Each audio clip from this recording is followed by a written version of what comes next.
is LBC from Global, leading Britain's conversation with James O'Brien. It is 3 minutes after 10. Do you fancy playing a little game? The way you ask a question can be fascinating, can't it? Because I was just thinking, I'm going to ask you in a minute, particularly if you are stuck on an NHS waiting list. I was going to ask you who you hold responsible, the government or the doctors, the medics, let's say, to broaden it out somewhat.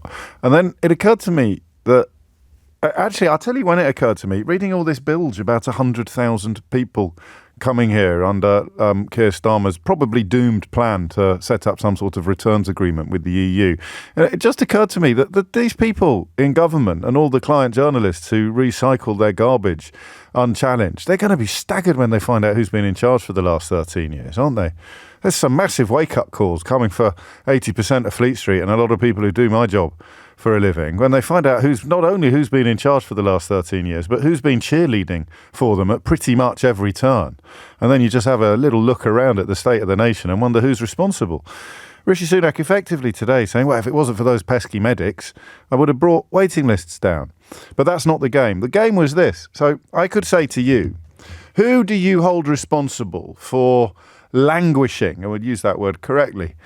Who do you hold responsible for your or your loved one languishing on an NHS waiting list? Do you hold responsible the people who have been in charge of the NHS for the last 13 years or the doctors? All right? And that is a question loaded to lead you in a certain direction. And then I could ask it like this. I could say, who do you hold responsible for you or your loved one languishing on an NHS waiting list? Is it the politicians desperately trying to make diminished budgets and a growing population go further? Or is it the doctors who can't even be bothered to turn up for work because they're striking for even more pay? I could phrase it like that, right? And you'd go, or you could potentially be led in a slightly different direction. Then you could do it, I suppose, double bubble, maximum provocation. Who do you hold responsible for the fact that you or your loved one is languishing on an NHS waiting list? Is it the politicians who've been in charge of the NHS for 13 years, or is it the medics that are so committed to patient care that they keep going on strike? And then I could go completely neutral and simply say, who do you hold responsible for the fact that you or a loved one are languishing on an NHS waiting list? The government or the doctors? The government or the medics? 03456060973. It's how you do it, isn't it? Isn't it interesting? And of course, because the media landscape is so completely corrupted now in this country, Rishi Sunak can kind of get away with trying to wash his hands of all responsibility. And it doesn't just go back to his premiership. Go back to the beginning of austerity, when they just sucked billions of pounds out of the NHS. What's crucial about this? And you need to look at the inimitable John Byrne Murdoch's work at the Financial Times on what funding is and what funding does. Because with their client media, they will say to you, we're putting more money than ever before in the NHS, which might technically be true, but the amount in real terms, in percentage terms, is the lowest, has been for years, the lowest it has ever been. And what that does, I needed someone to explain this to me, because I fell for it. I have to say, well, they're putting more money in than ever before. What that does is deprive trusts of spending money on what you might describe as long-term investment. So at its simplest, beds and equipment, which would actually shorten the amount of time that people spend in hospital. So the more beds you've got and the more equipment you've got, the less time patients will generally spend in hospital. The more people you can treat and the less time they will spend in hospital. So what we've had for 13 years is successive governments dedicated to curtailing spending on what you might describe as long-term or infrastructural investment. And of course, because we've allowed depraved liars like Boris Johnson to rise to the highest offices in the land, they not only trim the spending. They not only cut the spending, particularly on these crucial infrastructural areas, but they simultaneously claim that they're doing the exact opposite. So it's as if he's picking your pocket with one hand and tweaking your nose with the other. And you then shake him by the hand and say thank you. Because all this bilge about building 40 new hospitals, which even if it had been close to the truth, wouldn't have been the truth, because a lot of them, of course, were what we would describe as a refurbishment. You get a new kitchen. We're having some building work done at the moment. You come home when it's finished and say, oh, look, we've got a new house. Well, no, you haven't. You've got the same house. You've just tarted up the kitchen a bit. But in Boris Johnson's glorious rule, that's a new house. Seriously, probably a lick of paint. I changed the carpet on the stairs. Come, oh, we've got a new house. Look, we've got a lovely new house. You haven't got a new house. You've got a new carpet, you silly old sausages. So those three things going on at the same time. The blatant lies, which I think are in a form of retreat. I think Sunak just hasn't got I don't know quite what you'd call it, the front, I suppose. Hasn't got the front to look you in the eye and tell you that it's raining when you're suffering from heat stroke. You've got the blatant lies possibly in retreat. You've got the passing of the buck now. It's almost our national sport, isn't it? Politicians blaming anyone but themselves. Blaming it on the sunshine, the moonlight, the boogie. And now Rishi Sunak essentially seeking to blame waiting lists on doctors and nurses, as if we're too thick to notice that the waiting lists were enormous before any industrial action began. And one of the reasons why doctors and nurses continue to take industrial action is to highlight the fact that the NHS is being run into the ground and they're not able to do their jobs to the degree that they would like to. Problems with recruitment and retention are intimately related to pay and remuneration. You can't improve recruitment and retention if people are unhappy with the terms of employment. And when, again, you crunch the numbers, you will learn that in what they like to call real terms, medics' pay has gone down. Oh, here's an article in the Daily Mail showing that they get paid more than doctors in, I don't know, Andorra. So what? I'm interested in what they get now compared to what they got in 2010. In real terms, in a cost of living crisis, in a country where the health service needs to improve recruitment and retention. I should probably provide you with a warning on this. I'm going to play you a couple of clips of Rishi Sunak, and then I'm probably going to come up with some sort of question that seeks to recognise the invitations to bias that I highlighted a moment ago. But I think at the heart of it will be, I mean, how stupid does he think you are to fall for this? The idea that these waiting lists are the fault of the doctors and nurses toiling daily to reduce them. It's madness. But you are, I've already spoilt it, haven't I? I mean, I've already displayed where my evidence-based preconceptions lie. You may challenge it. You may think that it's entirely the fault of the doctors and nurses. But probably you might find someone who can blame it all on Gordon Brown, shall we? 13 years, Tories in power, but I blame Labour. That would be an early contender for Idiot's Corner. Have a little listen to Sunak making the original pledge for reasons that I still don't fully understand back in January.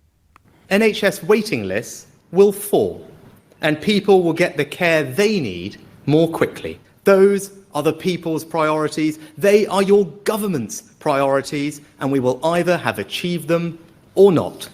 No tricks, no ambiguity. This is 7.7 million people today. That's where we are. That translates to roughly 1 in 7 people in England waiting for treatment. I think, I know I overused the boiled frog analogy, but it's hard to think of a better example of it, isn't it? You know, my A to Z theory, that if you went from A to Z in one move, there'd be riots on the street. But if you go through the other 24 letters before you get from A to Z, you know, B, C, D, E and the rest of them, then actually it goes unremarked, or we accept it, we put up with it. If you went from 2010, when patient satisfaction in the NHS was at the highest it has ever been, and then you woke up the next morning and there were 7.7 million people waiting for treatment in England, there'd be a blooming revolution of some kind. And yet, because it's happened incrementally over 13 years, we sit here now and we go, oh, it's gone up a bit, has it? It was the figure 1 in 7 that stopped me in my tracks. I thought a colleague had made a mistake. It can't be 1 in 7. 1 in 7 people waiting for treatment in England. People would be marching they'd be marching on Westminster.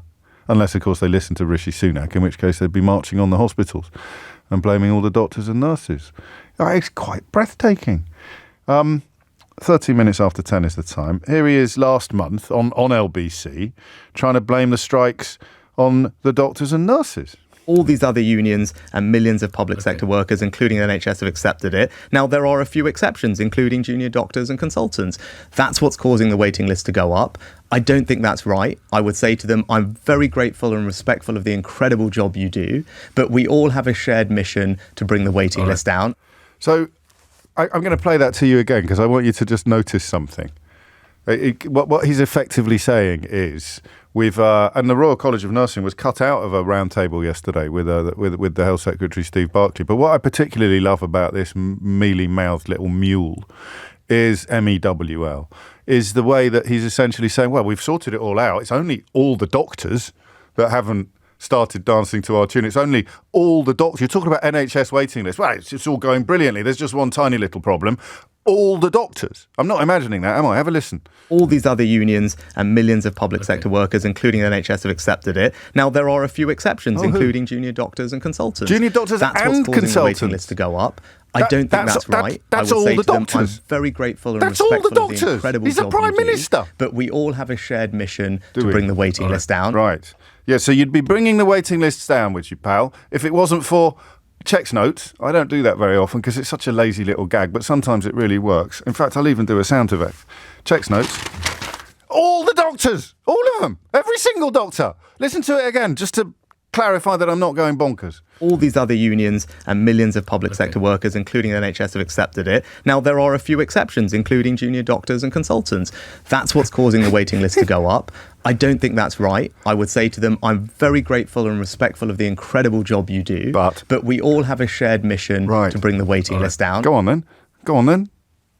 That is absolutely incredible. I didn't notice that at the time. That's absolutely breathtaking. So what's that, Prime Minister? You're getting, everyone's got their shoulder to the wheel, except all the doctors. All of them. Every single one. There are no doctors left, are there? If you've got the junior doctors and the consult, that's everybody, I think, pretty much. I can't believe my ears some days, and I do this for a living. So, what's the question then? It is, I suppose, possible that you blame somebody else for the 13 years of Tory rule. I'd be fascinated to hear who. 0345 60973. How does he think he'll get away with it? It's actually a slightly more nuanced question than it initially appears. I was looking yesterday at the ludicrous claims they're making about immigration, and I thought, well, they will get away with this. They'll put it out there, this 100,000 figure, which Rishi Sunak has pulled out of his hat. It will, because it will be repeated by the Telegraph and by the Times and by the Sun and by the Mail and by the Express and by some broadcasters. It will be repeated. It doesn't matter how many times Yvette Cooper turns up with a calculator and says it's absolute garbage. Some people will choose to believe it because they have their scarf, even after 13 years, tied so tightly around their neck.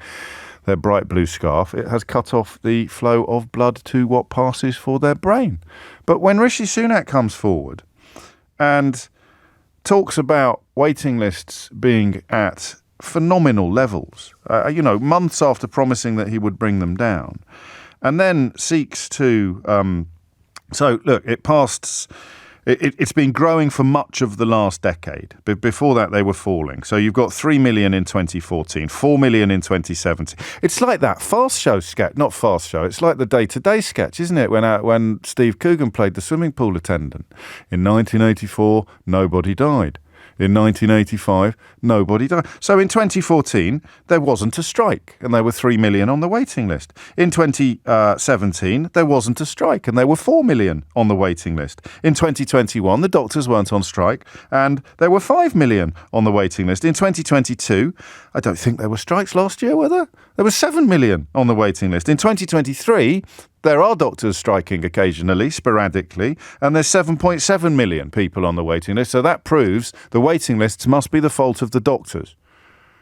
That's not... he's supposed... Good God, if he'd done sums like that when he worked at Goldman Sachs, he'd have been sent to jail. Because we live in a country where playing fast and loose with money is considered to be a much more heinous crime than playing fast and loose with people. with people's lives, with people's health. Let's have a look at the Grenfell Tower story, if you'd like an illustration of where that kind of ideology can lead. So how does he possibly imagine that he could get away with blaming doctors for the waiting list? That is a genuine question I would like you to answer. 0345 6060 973. A couple of you pointing out that it's a shame they can't blame it on the EU anymore, because if they could, they would. And the second question is this. I want to get this one right, because the usual tricks aren't quite working. They will be for some sort of mutton heads. Of course they will. But the usual tricks aren't working.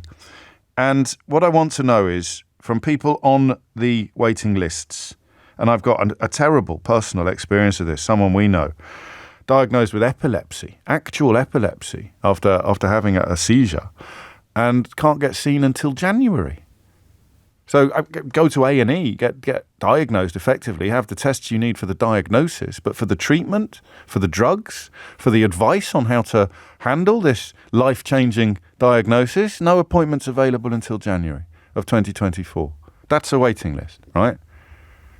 If you're in that situation, just tell me. I'm not going to do it binary. I'm not going to say who do you blame, because that's silly. That opens up the possibility that it's not the fault of the government. I want you to tell me how it makes you feel to hear the Prime Minister try to blame the doctors who will treat you for the waiting lists that he has created. 0345 6060 973 is the number you need. And Robin Leeds has pointed out it's obviously not all the doctors, James. Dr. Dre and Dr. Pepper have absolutely nothing to answer for. It's a very good point. I stand corrected. James O'Brien on LBC. James O'Brien on LBC. No, if they put the graph showing NHS waiting lists on the front page of newspapers as often as they put pictures of refugees in dinghies, I don't think anyone would ever vote Tory again. Just the very simple plotting from 1997, when waiting lists had been, up until which point waiting lists had been rising for a very long time, and then they plummet until 2010, at which point they start rising again, until 2020, when they go off the charts. If they put that graph on front and centre as often as they put pictures of refugees in dinghies, the country would be a very different place. Anyway, enough from me for now. Have I ever kept that promise, Keith? I'm not sure I have, but anyway, there's a first time for everything. Rajdev's in Twickenham. Rajdev, what would you like to say? Yeah, hi. I was going to say, I was trying to answer your question. I was finding it difficult because I can't believe that anybody in this country will believe what Rishi Sunak is saying about the NHS. I can't believe there are anyone. Entire television stations dedicated to believing what Rishi Sunak says, regardless of whether it's the NHS, the imminent arrival of unicorns, or the myriad benefits of Brexit, Rajdev, not to mention countless newspapers. But I take your point. No, and you made a point before that he's no Boris Johnson, and I think Boris Johnson could have pulled that off. And he has the scale of the lie. Yeah, absolutely. He's shown he can do it, but Rishi Sunak is not in the same league as Boris Johnson. He's not got that ability to pull that sort of a barefaced lie. This is technically a compliment, you realise.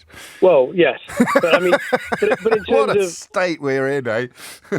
But in terms of getting elected, he's not on the level of Boris Johnson. My point. I mean, Boris Johnson could win an election, just making up a whole lot of rubbish, which he's proven. But I don't see Rishi Sunak doing that. So I don't understand the tactic then of doing that, because it's not going to benefit him. I think Rishi Sunak should really become more honest about things and say, look, I made a mistake about the pledge. The pledge I made was unachievable, frankly, in this day and age. The problems with the NHS are more, they are endemic. I used to work in the NHS a number of years ago. Yeah. I saw the same sort of problems then as I do now. But you didn't see the same sort of waiting lists, mate. No, well, exactly. But fundamentally, the problems haven't changed. Just the effects of them have mushroomed.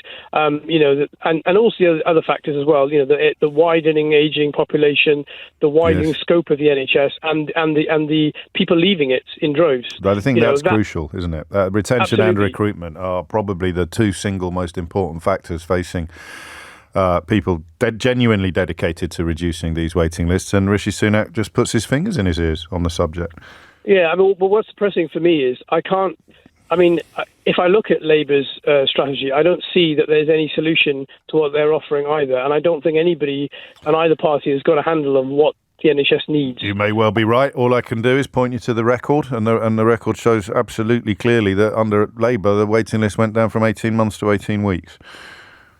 Well, yeah, that's right. Absolutely. The average waiting time. So, I mean, unless someone breaks the seal soon and comes out with a commitment to raising more money through taxation, you're probably right. We're going to be in a death cycle of repetition and regurgitation. But I don't quite get this refrain. Like, what would Labour do differently when the general election is still over 12 months away and the policy pronouncements are now coming on an almost weekly basis? But I take your point, Rajdev. I do. 26 minutes after 10 is the time. Simon's in Bristol. Simon, what would you like to say? Hi, James. Hello, mate. Just very quickly, I've got a 15-year-old son. Yeah. Who unfortunately in February ruptured his cruciate ligament on his knee. Okay. So he's currently in the list, pot. What does he need? Forgive me, I don't know what the treatment would be. Sorry. So I don't apologise. He needs an operation. He needs a knee operation. Right. And it puts him out for 12 to 14 months after for recovery time. So from the moment his knee is physically fixed by the surgeons, he's out for another 12 months. Right. So he's going to miss in the region of 2 years worth of rugby. That's his sport. Yeah. It's critical to his socialisation. It's critical to his mental health. It is what he lives for as a sports. Sports teams are great because people socialise in them. Yes, of course, I understand. I was just saying to your producer or researcher that every time now he asks us when is it going to happen. And he's a resilient little thing, he's quite mature. And we have to say to him that, sorry, we don't know. You can just see another chink in the armour coming. I understand that. So what are you're waiting for a date, are you? Just like waiting for the postman every day? You've rung them up. What do they say? So this week we've had an interesting ding-dong. Go on. They won't give you a date. And they claim that they can. And I've actually had something as an email, not blaming the strikes, right, but certainly using it as leverage as to why they can't see him sooner. Sure. And this is from within sort of the NHS. Yes. They've explored you can refer to whatever hospital you want, right, sort of route, and they've got private support in the local area, but none of the private companies will touch children because they don't want the risk. Is that true? I didn't know that. Yeah, I mean, this is one of those things that you know nothing about until you know everything, isn't it? If your lad hadn't busted his knee, you'd be listening to the radio today. You may even have switched over and listened to some funky tunes. You'd be like, oh, that sounds bad, but I've been waiting list. I've got waiting list coming out my ears. We've been talking about this for 13 years. And then suddenly it's one of the most important things that's happening in your life. And you can't quite get your head around how bad it is, right? No, and like before I come on air, I was saying, how does it make me feel? Well, obviously he feels down and just destroyed by it all. Yes. He's got GCSE starting in December, so he's got a lot of plates to spend. And the whole scenario just makes me angry as a parent because I'm helpless, completely stranded with nowhere to go. Yeah, and you are. I mean, normally at this point I like to come out with some soothing words, but I can't think of anything to say to you. You can't get a date, and it happened in February, and you can't. Nope. So it's been diagnosed, but but you're waiting for an operation, and you can't get a date for your operation. Correct, and I sit here and listen to yourself, Sheila, and all the other, Fools, middle outlets, idiots. Well, don't be too harsh, but. And I listen to this bloke who has got no moral accountability, no moral backbone, no physical backbone, no leadership skills, lead the country, and blame everybody else for everyone but himself. So I would say his failing, but his party's failing. I'll tell you what it is. So listen, as that letter you refer to mentions and makes clear, obviously doctors taking industrial action is going to contribute to a problem.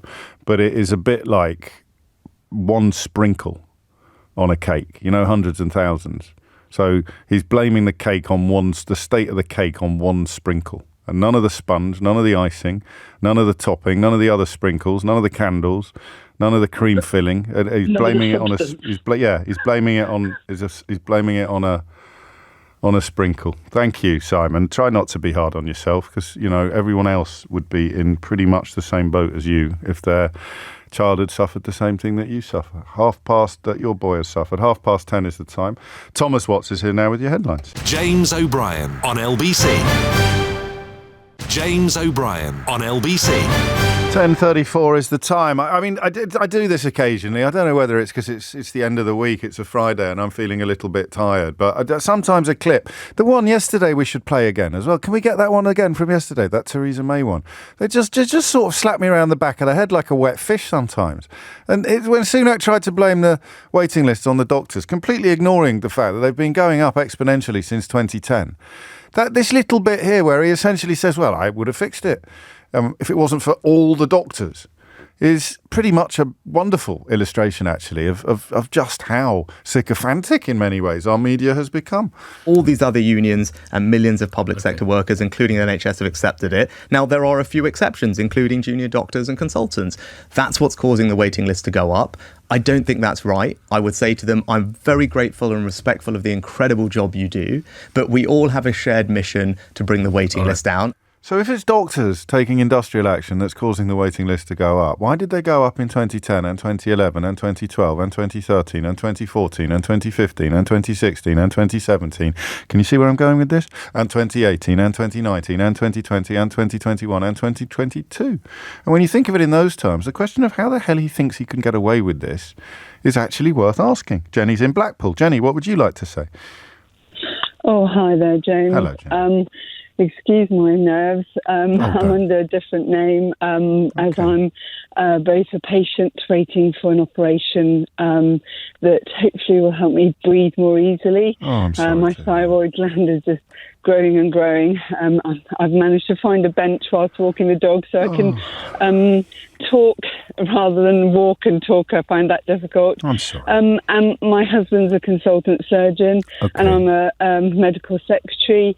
I can see it from all sides, and certainly the funding, the government is the huge issue, as you say. It's year on year issues. Now we're having waiting times in A&E that we'd occasionally see at winter time. Kind of 5-10 years ago. Yes. It'd be the exception to the rule at winter. Now it's like in the summer there's waiting times in A&E that are astronomical. And it's down to lack of staff, as you say, recruitment, retention. There's so many issues. And you asked the question, how does it make me feel? Yes. Sorry, emotional. No, you take your time. Going from absolute anger to, I suppose, sadness to fear for, my father-in-law recently died. He had wonderful care in the community, but in the hospital it was shocking because hardly any staff. And I just feel for everyone out there waiting for their operations, because we have patients coming to us, medical secretary in the private and NHS, and especially the older patients that have more complex health needs. The private hospitals do not deem that them safe to be operated on in their hospitals. So they come to us saying, I've been told I've got to wait 2 to 3 years for this particular operation. Can I pay privately? And where they're saying, well, we'll get the pre-assessment team to assess you. And of course, they're too much of a health risk for the private hospital setting. So back to the NHS they go. And people don't understand that, it's all very well kind of, getting minor operations done and procedures and, checkups. Only yesterday I was taking my daughter to have a breast scan because, just couldn't see the GP and she's off to uni soon. And anyway, sorry. No, don't ever apologise, Jenny. I think it's a drip feed effect though. Well, it's death by 1,000 cuts, isn't it, to coin a phrase? Yeah, it's just like the, kind of blaming everything on the EU, as you say. But let's start kind of by really kind of making the public turn against the professions in the NHS. Yeah. Let's face it, they don't go into it for the money. Yes, of course, money is, you need it to survive. But Sure. they've got altruistic natures. They want to help people. You can't just pick any Tom, Dick and Harry off the street and say, go and care for Auntie Doris down the road in the community and do intimate care. Oh, my goodness. Sorry. Well, let me steer you. Just then, a quick word on your reaction to the sight or the sound of a Prime Minister blaming it all on people like your husband. Oh, when I heard that, honestly, I'm so glad everyone was at the house at the time. Honestly, my husband leaves work at 5:45 every morning, yes. comes back, 10 at night, and it's a number of things. He's got 3 or 4 jobs trying to just, could have obviously get money coming in, yes. but also looking out for patients. I mean, one of the things is working on a plan. I think it's since been shelved. He put a business case forward a few years ago of trying to buy a laser in. Yeah. This is an example of efficiency, etc. That they usually hire, and the hiring costs, versus buying it, yes, as an initial outlay, the hiring costs far outweighed the actual if you bought They'll it. buy it 10 times over, won't they? Yes, and that was shelved because, we can't, could afford to get that now. And well, that's so what I there was are trying so to. many efficiencies to be made. Of Don't course. get me wrong; it's not a perfect service, but yes, I do feel from the stress on my husband. I find it increasingly difficult to breathe, and therefore want the operation. But obviously, when you're told, we've got to put a child with cancer on the list instead of you, of course you're going to let that happen. But I hear you. I do. My mum has been a slave to her thyroid for years, so I have some inkling of the trials and tribulations that you face. But presumably, on top of the symptoms, the uncertainty must be very draining as well, Jenny. Yes, but at least I'm not in pain. Yes, like there are a number of people out there, and on we go. I thank you, and thank you also. Lovely to speak to you, James. It's a genuine pleasure to speak to you as well, and I do wish you all the best, obviously. But I'm particularly grateful for the illustration of what I was trying to convey about the difference between spending and investment, and I think Jenny just nailed it with that laser. So you're spending more money than ever before. For example, on renting a laser. If you were investing, you would be buying the laser, which would mean this month you spent more on lasers than you currently do, but for the next 50 months, you would be spending a lot less. Speaking of strikes, train drivers are out again on September the 30th and October the 4th. Some breaking news for you. Coinciding with the Conservative Party annual conference. Of course, until helicopter pilots go out on strike, Rishi Sunak's travel plans will presumably be unaffected. This is part of their long-running dispute over pay. Again, recruitment and retention being crucial to the ASLEF union's vision of the future of the railway. So just start the stop watch now for Rishi Sunak blaming it all on striking railway workers rather than decades of, or at least decades of post-privatisation decline. Tamsin is in Tavistock. Back to the NHS. Tamsin, what would you like to say? Oh, hi. Sorry, excuse the nerves. It's only me. I feel like a bit of a broken record, to be honest. Well, don't be like that. Seriously, all the stories matter. So, these are all our lives, aren't they? They matter. They couldn't matter more. So my son is 5, nearly 6 now, right. And has epilepsy. He has been on the surgery pathway now for nearly 3 years. Okay. From when it was kind of first mentioned, and you'll see a neurologist to talk about surgery, etc. So I try to keep it concise because it's just Banhausen. Of course. And anyway, it's just wait. It's every stage has been waiting. So every pre-surgical assessment, it's been months and months, to get this test and this test and this test, and kind of finally got to the point where we thought we'd had everything we needed to do, and we're kind of waiting for surgery. And we met up with his neurosurgery team back in April. Right. They're as kind of disheartened as more. We should probably take a moment to reflect on how dismal and draining this must be for the professionals, even before the Prime Minister tries to blame them for the problems that they're trying to solve. Yeah, obviously they've all got quite a, I think just to survive, they have to have kind of a dark sense of humour, and they were kind of like, we all went to go and get jobs at Costa, but they didn't want us, kind of thing. And we were like, please don't leave. So they my friend's actually, she's a neurosurgeon, although not in peds. And she's having to kind of literally go into work every day. I don't think she'd mind me saying, going into work every day and literally fighting for a bed for her patients. So she kind of, she said, I'm all set up to do surgery, and then I spend an hour in the morning fighting to get a bed to even do the surgery, and then I have to get myself back in that headspace. To do the surgery. Yeah, and repeatedly, all the while being told that the sooner he has, so they want to resect the part of his brain, obviously, that's causing the seizures. Right. To hopefully give him seizure freedom, or at least reduce them. Yeah. And all the while being told, that the sooner he has this done, the better the outcome. Tamsin, I'm so sorry. The more seizures he has, the more damage is effectively being done to his IQ, and then on the other side of that, there's no help from the local authority are backed up. So he really needs an EHCP, which is something that will help him in school. Yes. And that's an 8-month wait list for an educational psychologist to come and assess him. And we've looked at private routes. They won't accept those.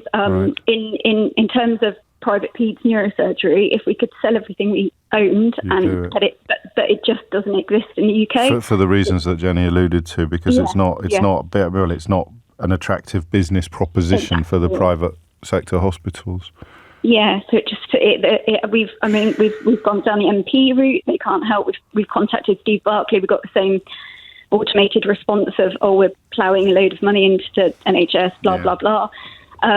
There is just we've hit every brick wall. And what? I mean, do you have an inkling of when the operation? So when we met back up with him. So we met with him in April. Yes. So he has to have a pre-surgery surgery, if that makes any sense. Of course it does. So they need to do further testing, which is when they put probes into his brain, basically. Right. They said they were thinking that could be done maybe in the new year. Right. I spoke with the secretary the other day, and she said, unfortunately, their head technician retired back in, I think it was June, and they've only just got another one. So I have absolutely no idea when it's going to... I'm so sorry. I'm so sorry. And you are clearly a mum who is, out there every day trying to do the best for your boy. There'll be some children who don't have the level of advocacy that your son has, but it's not really doing you much good, is it? Even. Well, no, this is the thing, yeah. And I think... I'm sorry. No, it's all right. Both his dad and I have always said, I don't even know how you'd begin to navigate this if you don't have the help or, or the confidence, the headspace, really. But there it is. So I will ask you how you, because you've rung in, and I don't know what it was precisely that prompted you to ring in, but when you hear a Prime Minister blaming this situation on the doctors, what's your response? I think he needs to go and actually visit a hospital for once. I don't know, but I think I honestly have got to the point now. So long time listener of yours, but we've honestly got to the point now. I don't think they care. No. I really don't think they care at all.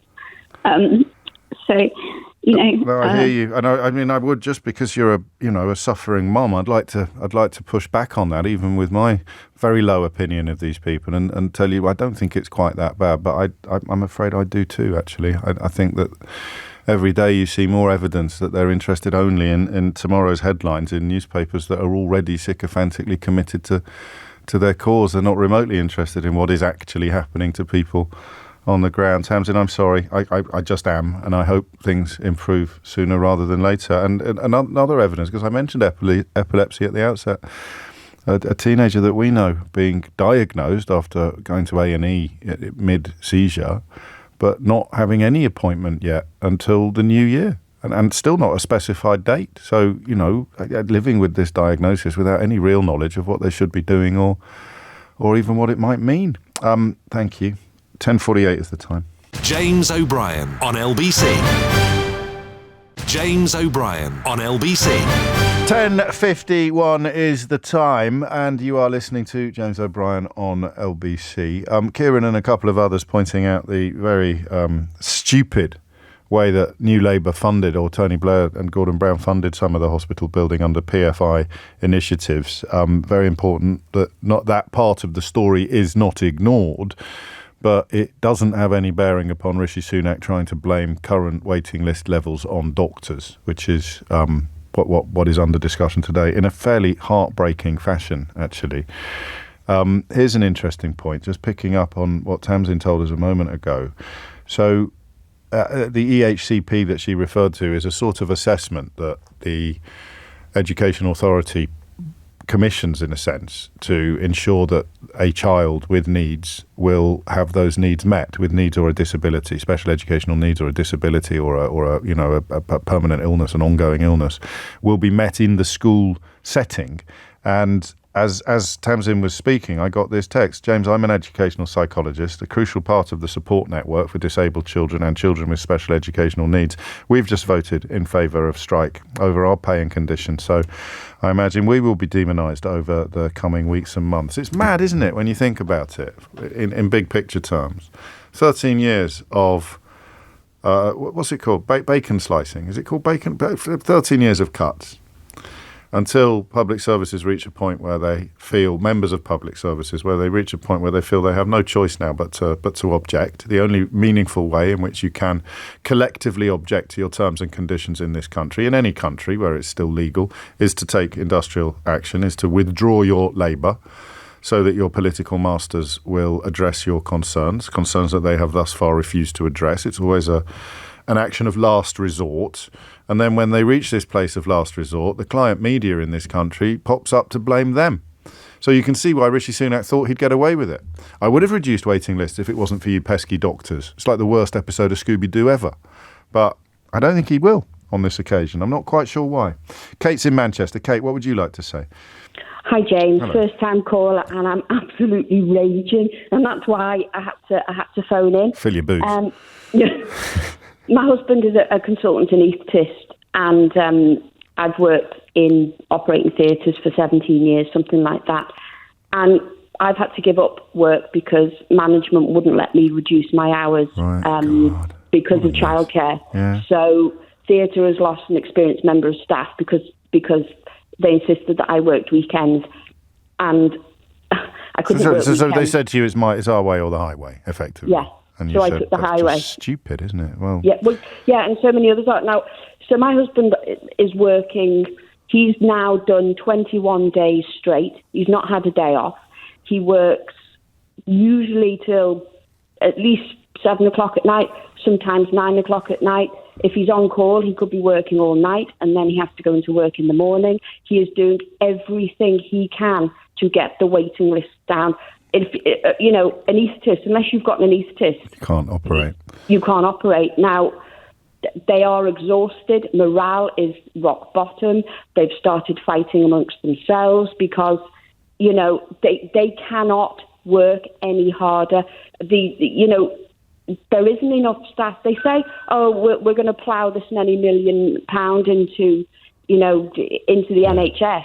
To become a consultant anaesthetist takes at least 15 years. Yeah. You can't just plough a ton of money into the NHS and expect waiting lists to come down. This is about there being not enough staff and, Yeah, well, it's the 2 R's and the 2 I's. It's recruitment and retention, and it's investment and infrastructure, none of which are addressed by saying, we're spending more today than we did yesterday. Money doesn't, when I say money doesn't come into this, yes, money does come into it. But unless you cannot do major surgery without there being an overseeing consultant, either both on the surgical side or on the anaesthetic side. So it will take at least 20 years to even try and So the political challenge is an oil tanker, isn't it? Really, right? I mean, it's got to be turned around. Well, I can see why you're raging because. Well, my husband's not striking. This is the thing in his NHS trust. Right. At least 50% of the consultants in his department. It may be more, but obviously you don't have to say whether you're striking. He is not striking. When the junior doctors walk out, he is not striking, and neither is the surgeon that he's working with. That list will go ahead. They, as far it's as incredible. So he's getting a kicking from all sides in a way. He's not only seeking to, working every hour God sends to help people. He's being blamed for the problems that he really is trying as hard as he possibly can, to the exclusion of industrial action, to solve. I mean, that's doubly unfair. Yeah, but that's not exclusive. A lot of I'm people. Sure. He mainly specialises in bowel cancers, and there's so many people. He's also the lead in, the pre-op appointments, that he leads the pre-op appointments. And the problem he's seeing in the pre-op department is because people have been on the waiting list so long, things have got worse. The patient's health has deteriorated so much that they need extra tests. He had a patient last week. So we're spending more money. So that, again, it's the difference between spending and investment, isn't it? Yeah, but if you think he had a patient that needed urgent surgery, within the pre-op environment, he discovered that he had cardiac problems, so they couldn't operate. So they referred him for cardiac tests, and his appointments come through as next February. Oh, so God, it'll be even worse by then. So, I mean, really, the things are... The waiting lists themselves, the statistic, mad though it sounds, given that it's so enormous and that this figure of speech normally refers to something that's small, they are the tip of the iceberg. Yeah. In real terms. So there's no, forgive me, Kate, there's no light at the end of the tunnel on a personal level for your husband, is there really? Or is there? There is, because he gets an enormous amount of job satisfaction from helping people. And I mean, yesterday my daughter had an event in school, and he actually had to explain to my daughter that he couldn't go because one, he was actually doing a paediatric dental list, so he was the anaesthetist for young children having so one, he didn't want to have to cancel that list. Two, there was no one else qualified enough to do that list. So he had to explain to my daughter that he couldn't watch her getting her prize because he had to go and do this list. So it has a knock-on. I mean, of course it does. Did she understand? Did she understand? Oh, God. Yeah, she's 13. And listen, he's got 2 children that went through COVID. These are children that didn't see their father for months on end because he was working 16-hour shifts in ITU. So... these doctors, that they're not in it for the money. No. My husband is at the point of leaving the BMA, which is his union, because he believes that they've become a little bit too militant. Fair enough. They were, I think, I'm not actually sure, because for me to have a conversation with my husband, I almost need to make an appointment. Well, I need to make an appointment. Yeah. So I hear you. I'm not sure if they were offered 8%. I'm not sure, but that was rejected, and he didn't get a say on whether that was rejected or not. That was taken upon. That is the nature of the ballot. But you remind us all, of course, that the reportage, whether it's sympathetic or hostile, is lazy. It's simplistic because it speaks about doctors as if they're all part of the same worldview, as if they're all on exactly the same page, and you remind us that they're clearly not. But the notion of the Prime Minister trying to blame the waiting lists upon the doctors, I think, whatever page you're on, remains absolutely toxic. And speaking of toxic, thank you, Kate. I'm already a bit late for the news. I hope you feel you had a fair crack of the whip. Speaking of toxic, breaking news in Brexit Britain, Enoch Powell is trending. Do you want to have a little guess as to why? The godfather of modern racism and fake race scares, infamous rivers of blood speech, claiming to quote constituents, but 50 years later, no one can find any evidence. No one could find any evidence at the time that he was quoting constituents at all, although they're not hard to find. You can borrow idiots' calls. So why might Enoch Powell be trending? I'll give you a clue. It's got something to do with the next year's London mayoral election. Now, there's a little riddle you can ponder over. James O'Brien on LBC. James O'Brien on LBC. It's 4 minutes after 11. You're listening to James O'Brien on LBC. I certainly no happier territory explored in the next hour than we were exploring in the last. I hope you don't mind me sometimes sort of confiding in you about the way my attitude to my job changes over the years, and the sort of reasons why my enthusiasm for spending time with you every day is astonishingly undimmed even after 2 decades. And part of the reason happened earlier this week when we discussed something that has been a hardy perennial of radio phone-ins for almost as long as radios have existed, certainly for as long as I've been alive, give or take. And I arrived at a new realisation. I arrived at a new understanding of an issue, because I never really grasped the confected outrage expressed all across right-wing media whenever a police officer behaves in a relaxed and friendly fashion at a public gathering. But when we were discussing the confected outrage about police officers dancing at Notting Hill Carnival or wearing badges in support of gay pride, I had a proper penny drop moment. I suddenly realised that it's got nothing to do with police officers dancing. It's because Notting Hill Carnival is correctly perceived as a black British celebration, although thankfully everybody else is welcome.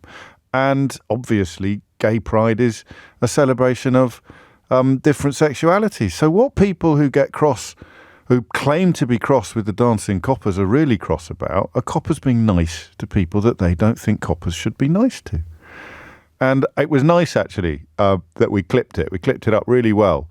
And it was one of those wonderful clips that sort of went quasi-viral. It's certainly not one of my greatest hits. But sometimes when you do a clip like that, when you do a clip about bigotry, the replies, some of the replies do make my point in a much more powerful way than I've actually managed to do myself. So the replies were largely positive, but the negative ones literally proved my point to an almost unbelievable degree.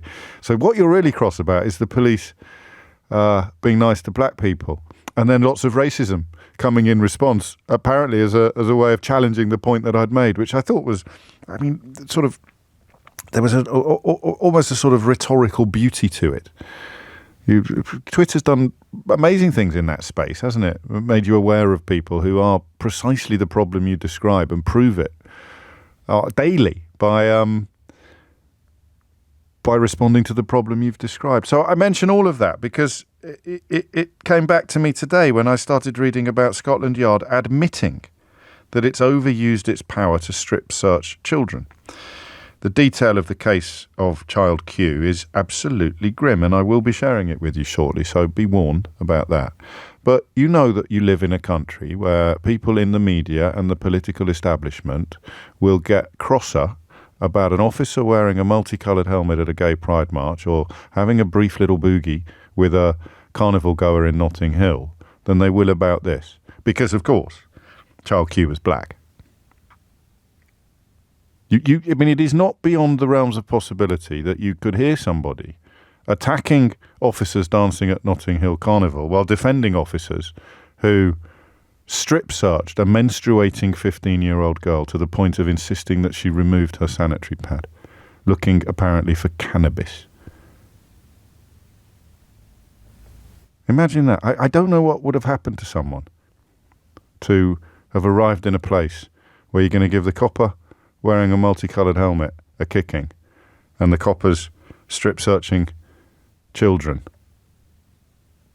a word of support.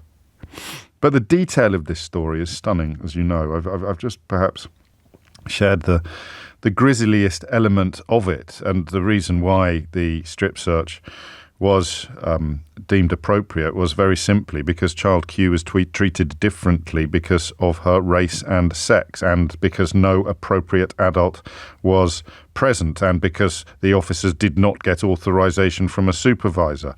Met bosses have agreed to write formal letters of apology to child Q and her family. I guess in the olden days, when I adopted a slightly more simplistic approach to these matters, I'd now invite you to ring in and tell me whether or not these officers should be sacked. But I think that is, unless you subscribe to the, dancing coppers bad, strip-searching school children good school of right-wing thought or racist thought in this country, let's call it what it is, I can't really see any justification for leaving these people in the force at all. But we will ask that question, we will float it. But what I find staggering is actually the fact that this happens at all. You know, I was expelled from a very expensive public school for involvement in cannabis, and I was 17 or 18 at the time. The idea that they would have strip-searched me is absolutely ridiculous because I am, well, a middle-class white boy. It just wouldn't have happened. I'm putting this out there as a suggestion, but it's a suggestion that is built on pretty much close to certainty. Why was this 15-year-old girl? So teachers thought and it means that the discrimination is happening. It's coming from the teachers as well as from the coppers. So apparently she smelled of cannabis. I don't know how much time you've spent in London, and I appreciate that a school would probably be a fairly remarkable environment or an exceptional environment, but you can't generally walk to Greggs and back in this town at the moment without smelling cannabis. It's become as much a part of the London airscape as smog was in the 50s. But apparently she smelled of cannabis. This is the story that I think of all the stories we've discussed in the last couple of years, and whether it's because of the age of my children or the knowledge that I too came to the police's attention for cannabis-related issues, although I was guilty. She, of course, wasn't. But the idea that a schoolgirl, a 15-year-old girl, a teacher says, oh, she smells of cannabis. A 15-year-old girl, right? And you have the right, of course, to insist that she empties her pockets or you go through her satchel, if that's still the correct word to use. It's a rucksack these days, isn't it? No one has a satchel anymore. And then they decide to call the police. I'm tempted to do a phone-in on which bit of the story is most shocking, but I think you can agree that it's the sanitary pad, right? It's the idea that I can't say it. That got me then.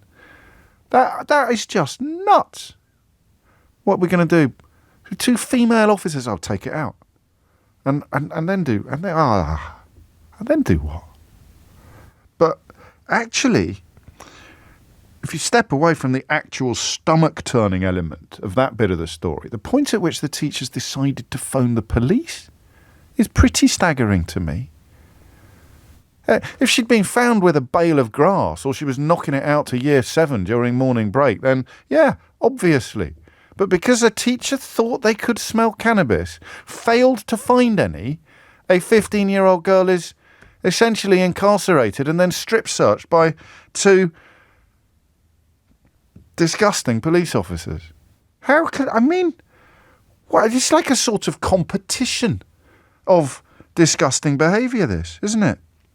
The solicitor for Child Q said that the family welcomed the decision, but were disappointed that it has taken over 2 years to reach this stage in the process. In the meantime, they urge the Home Office, the National Police Chiefs Council and the College of Policing to act promptly on the recommendations from the IOPC for a substantial review of police powers and laws. Scotland Yard has admitted overusing its power to strip search children after 4 officers were told they would face disciplinary proceedings over the case of Child Q. Inappropriate and amounted to discrimination owing to her race and sex, which is why I can say to you with some certainty, as someone of a different ethnicity and a different sex, who also came to the attention actually of specific drug squad officers, I just can't begin to imagine any circumstances whatsoever in which they would have wanted to inspect my anal cavity as a schoolboy.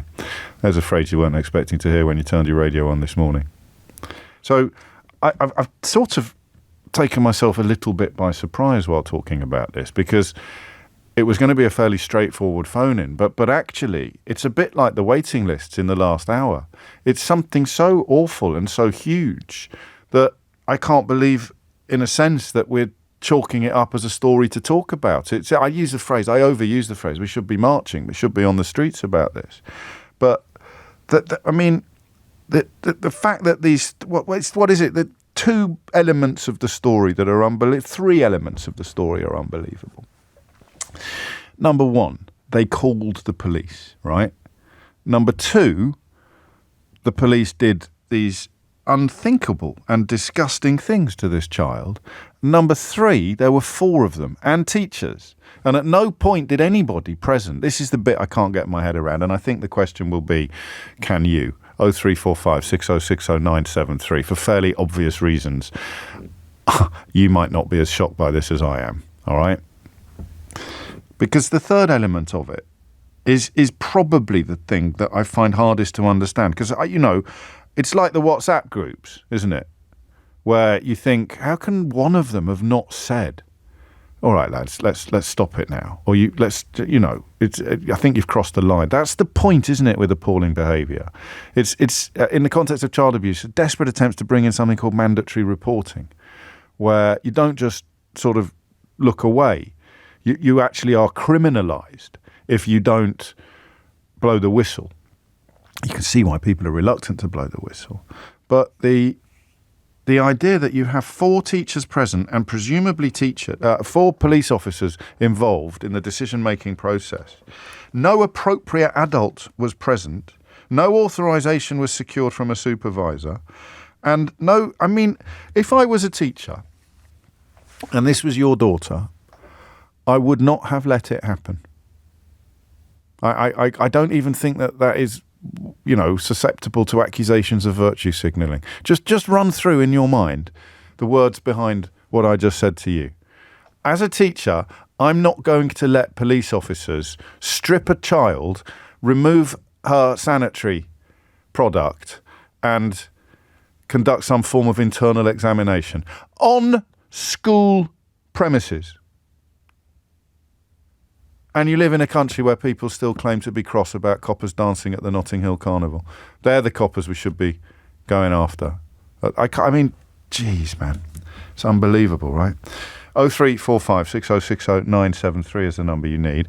I'll take any answer you've got on this, and the question is as big as you want it to be or as small as you want it to be. I don't understand how this happened because of my upbringing, my class, my ethnicity, and my sex. You might. So, how did this happen? 0345 6060 973. And if you want to bring in a side order of people who express absolute outrage about police officers dancing at the Notting Hill Carnival, but have very little to say, or even perhaps offer up words of support for police officers caught up in situations like this, then you'd be welcome to. But the fundamental question I want you to answer is this.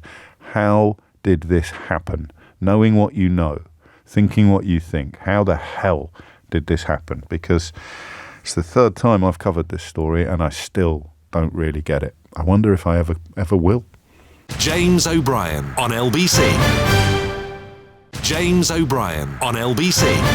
It's 20 minutes after 11. You're listening to James O'Brien on LBC. Some astonishing news just breaking on Sky News, actually, where it has been reported that 80 officers, on the day that Daniel Khalif, you'll remember, the terror suspect who escaped in slightly sort of Hollywood circumstances, on the day that he escaped, 80 officers didn't turn up for their shift at Wandsworth Prison. So there should have been 205 prison officers on shift to deal with 1,594 prisoners, but instead there were 125. Crikey, I can't do every hour based on things I can't get my head around. But that is something else I can't quite get my head around. And we may turn our attention to it a little later in the programme, or it may just stay in the realms of news rather than conversations for us. But there it is, 80 officers who didn't turn up for their shift for a variety of reasons, I presume, on the day of Daniel Khalif's escape. Absolutely staggering. 21 minutes after 11 is the time.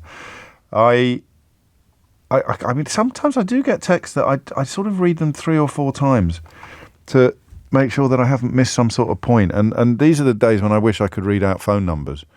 I wish you could give David a little ring and tell him what you think of him. If this child was white, would you be going mental on the radio, or are you doing this to jump on the bandwagon? Asked David, who might as well just have racist tattooed across his forehead. Incredible. I don't think I can answer that question, David, in words that you'd be able to understand. I don't know what the radio equivalent of crayon on a toilet wall would be, frankly, but I'm not the man. I think you might have accidentally tuned into the wrong programme. And the reason you are shocked, says Andy, is that you see the victim as human. This might be helpful, David, for you, actually. These police and teachers didn't see Child Q as human. When you dehumanise someone, it's easy to treat them as less than you. They saw her colour as an excuse to treat her as nothing, and that sickens me. I've both seen this behaviour and read about it in history books. Jordan's in Worthing. Jordan, what would you like to say? Hello, James. First of all, just want to say it's an absolute pleasure to speak to you. I've been listening to you you don't know yet. It might be the worst experience of your life, mate, but so far, so good. No, let's hope not. Just to forewarn you, I'm also on a building site. I've gone to the quietest place possible, so hopefully there's no interruptions. Okay. Just a bit of background. I'm mixed race myself. I grew up in a relatively small town, but I've been sort of stop and search a few times. Yeah. I had a group of friends that I used to hang around with, pretty much all of them all white. Right. And there were times when sort of, there could have potentially been troublemakers in the area. Yes. I'm no angel myself, but every time that we were stopped as a group, I would be the focal point of the sort of You'd be police treated differently from your friends.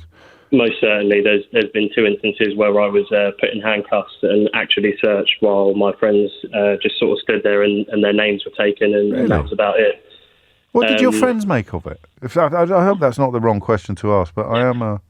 No, that's absolutely fine. They were obviously very angry themselves. They were saying, that's clearly racially motivated. They were very open in their opinion of it to the police in that instance. I think with regards to this poor girl, I think a lot of institutions like police, teaching, pretty much any institution there is, you're going to have bad apples, and I think unfortunately she's got every single one of them. You don't think it's more institutional than that? Because bad apple is exceptional. And we know the Met's problem is institutional because, of course, not only did McPherson say that after Stephen Lawrence's murder, would have been his 49th birthday this week, and but Louise Casey said it again a couple of years ago. So I don't know that bad apples is quite the answer. I see where you're coming from. I really do, but I over the years I've dealt with I've had many run-ins with the police, not in a negative light. Just means I've come across police in my line of work. I did security for a few years as well. Oh yeah. But I've met plenty of police, and there are obviously a lot of police that are good police. No, of course there are. I didn't mean to suggest that there weren't, but the problem here is it would be too much of a coincidence if everybody else working out of that police station and every other teacher in that school would have behaved differently, but by some astonishingly unfortunate aligning of the planets, this poor kid ended up with the 4 nasty coppers and the 2 stupid teachers. It just wouldn't stand up in a court of law, would it? I mean, God, that's really unlucky because everyone else would have been outraged by this. They must, because there's also the environment of impunity in which the police officers thought that this was in any way acceptable behaviour, and part of that would have been created by the teachers not kicking off. I mean, you'd have kicked off, right, if you were in security and the police turned up because you'd collared a 15-year-old who shouldn't have been doing what they were doing, and they said, right, we're going to strip search her now and remove her sanitary products so that we can inspect. You wouldn't put up with it. You wouldn't stand aside, I don't think.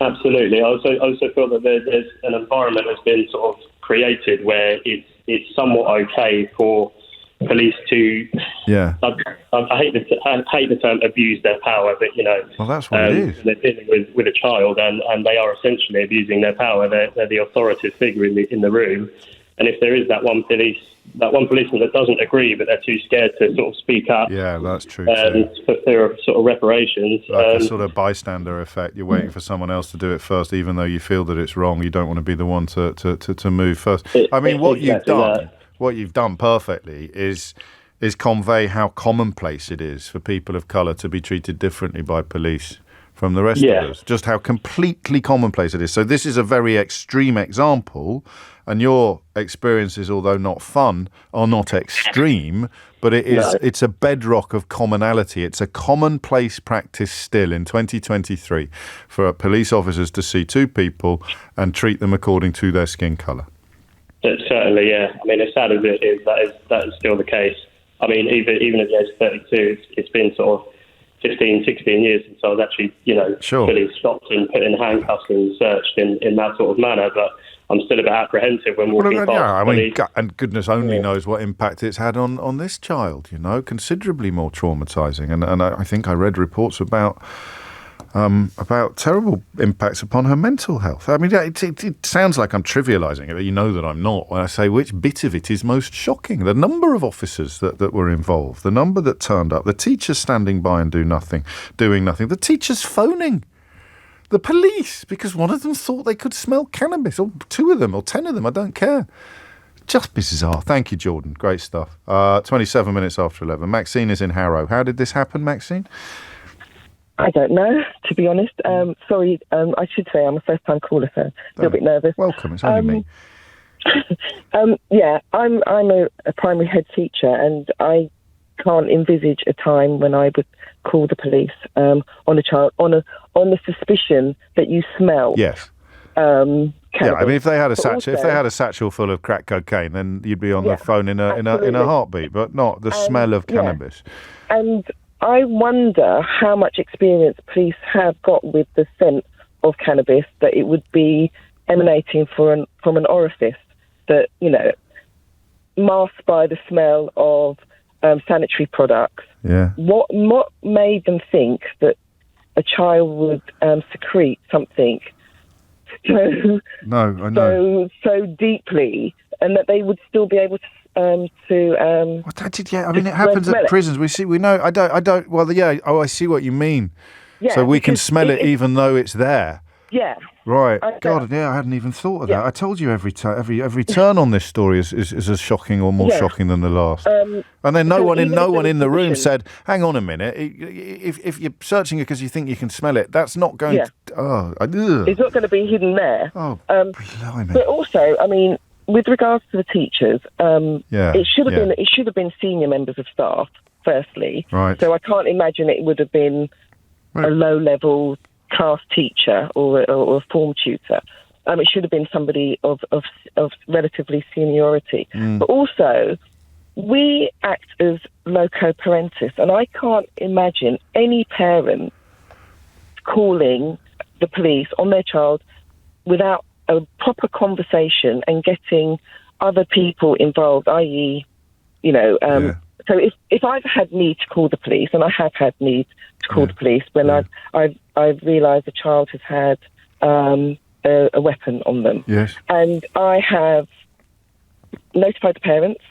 The parents have come in and spoken with the police, with me present and the child present. I have never ever called the police without parental knowledge. Not consent, but parental knowledge. Yeah. And I don't know why no one had the foresight to call the parents. Well, they may have done. I don't know the details, but it doesn't really matter, does it? Because even, as you say, in loco parentis, someone should have been saying, "You can't do this. You simply can't do this." Every time I read it, I think that I'm tripping. It's just unthinkable, the idea that they asked her to remove her sanitary towel. Yeah.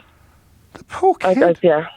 And what was the aftermath in terms of what support was she given when, because the police would say no further action was taken. Yeah. And so what happens then? I think I can't remember, but I know that I read about impacts on her mental health and that she was receiving counselling. But you just, the mind truly boggles. And then to learn, as we did shortly afterwards, that it's not, it's not a one-off. Scotland Yard had admitted overusing its power.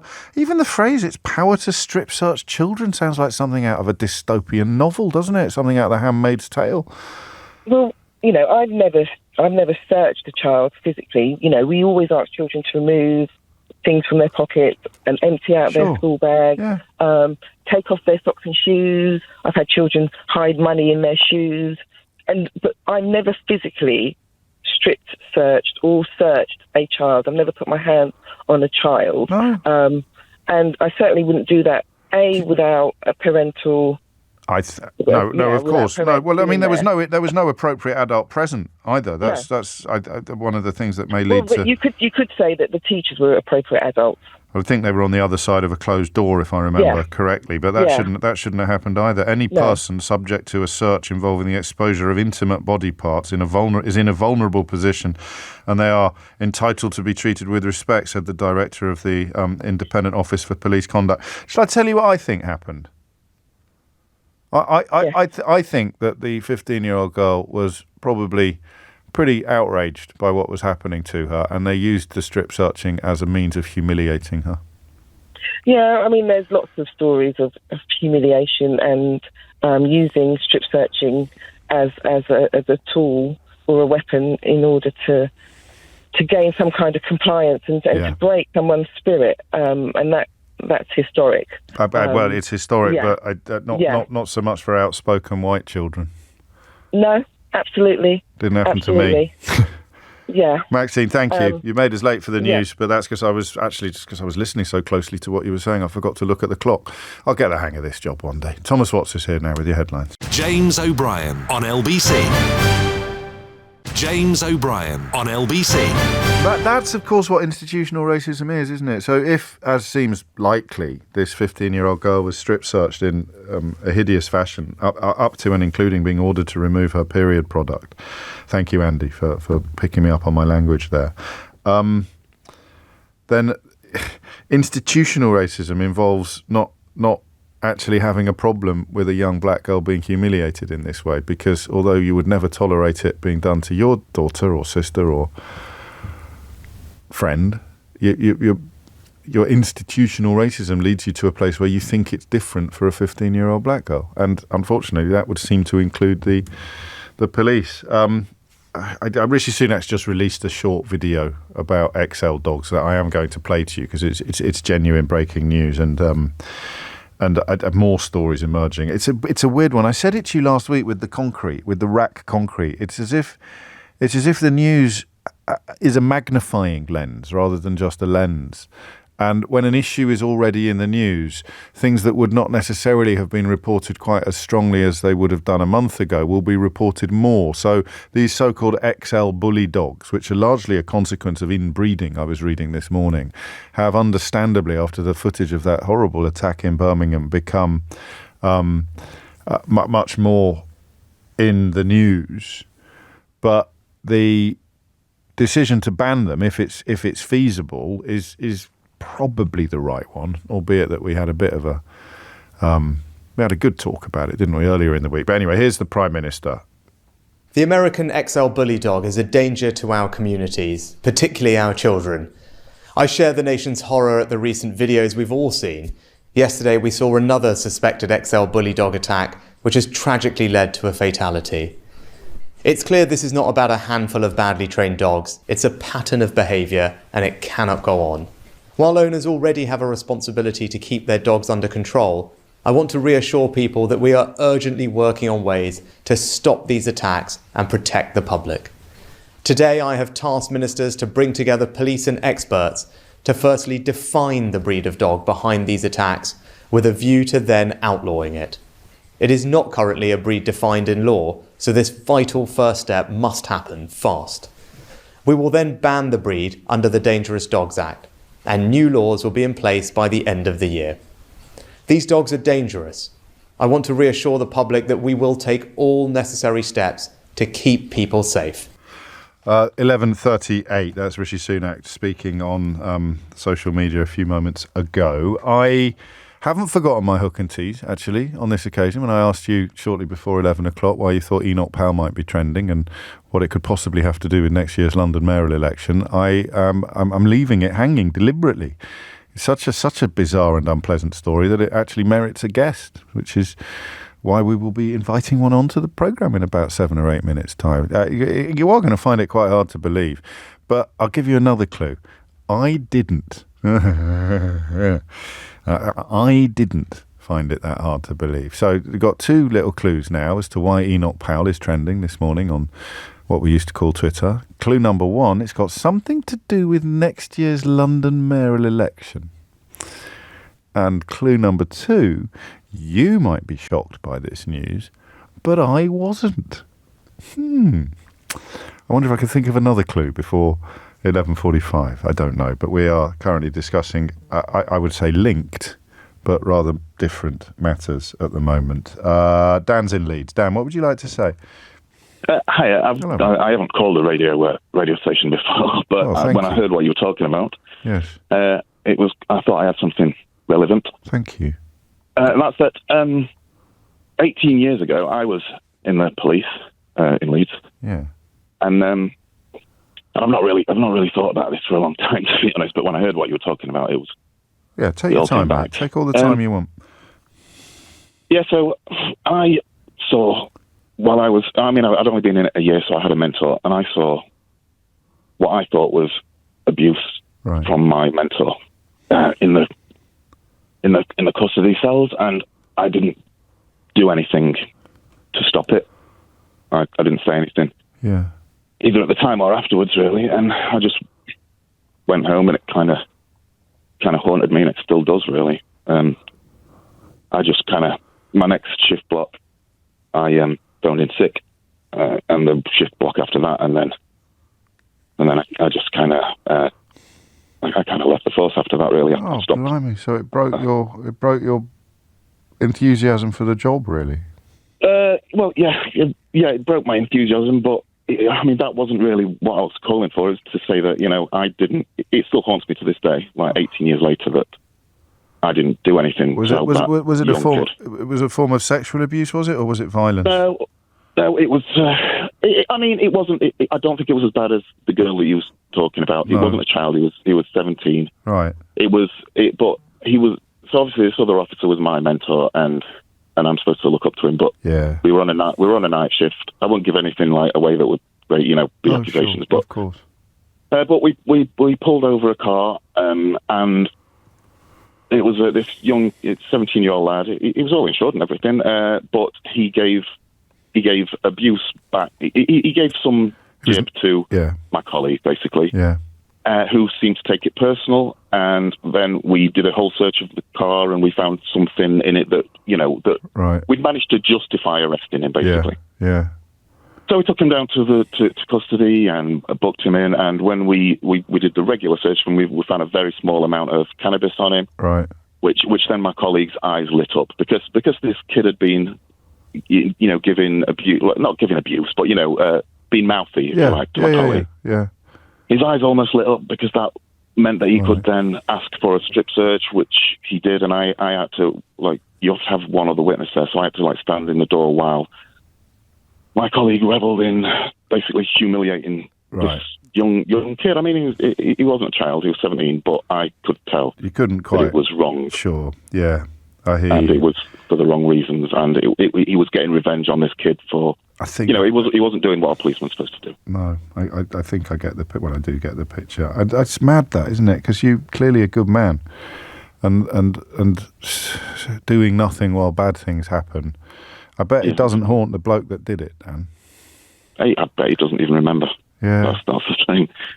It can't be just I've got that. young kids of my own. And yeah, so you just imagine the people that are supposed to be in positions of trust and authority, but also, to take it back to the Notting Hill Carnival thing, also in community relations. It's not just about, stick, it's carrot as well, isn't it? It's community relations as much as it is anything else. But I don't know what to say, because I kind of want to say don't be so hard on yourself. But A, it's not going to make a blind bit of difference to you 18 years later. And B, I kind of understand why you have used the word haunted. I do think I learned from it, though. Yes, I'm a lot older now. I'm in my 40s now. I was mid-20s, and I didn't have kids of my own. I could tell it was wrong, but now that I do have young kids, they're not 17 yet, they can't drive yet, but the thought of something like that happening to them, because this was a normal kid. This was just a normal cocky kid that didn't deserve to be humiliated like that.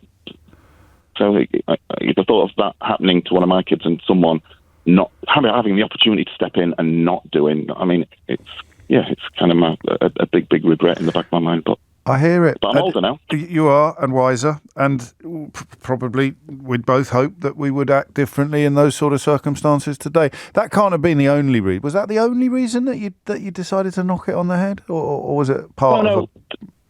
There were other things. Yeah. That was all I wanted to talk about. I mean, as you're talking about racism, there were lots of other little things, like when I went to interview a guy, I can't remember what he was reporting, but he said the word. He thought that whatever had happened to him had a racial element to it, and I was just noting that down in my notebook. And a mentor who was different to that one, actually, a different mentor that I had at the time, said, "Whoa!" He told me to stop. He said, like, don't put the word race in it, otherwise, it makes it a much bigger job. Right. If he didn't, if the black guy I was talking to didn't suggest race was an element, then it's quite an easy thing to process. As soon as he says race, it becomes a different sort of crime because because it involves discrimination. I hear you, Dan. Thank you, mate. That was really interesting. Seriously, I'm glad you rang in, and I understand why you did, because it's almost like a flashback, isn't it, for you, this story, or a form of echo. And when you use the word haunting, I completely understand why.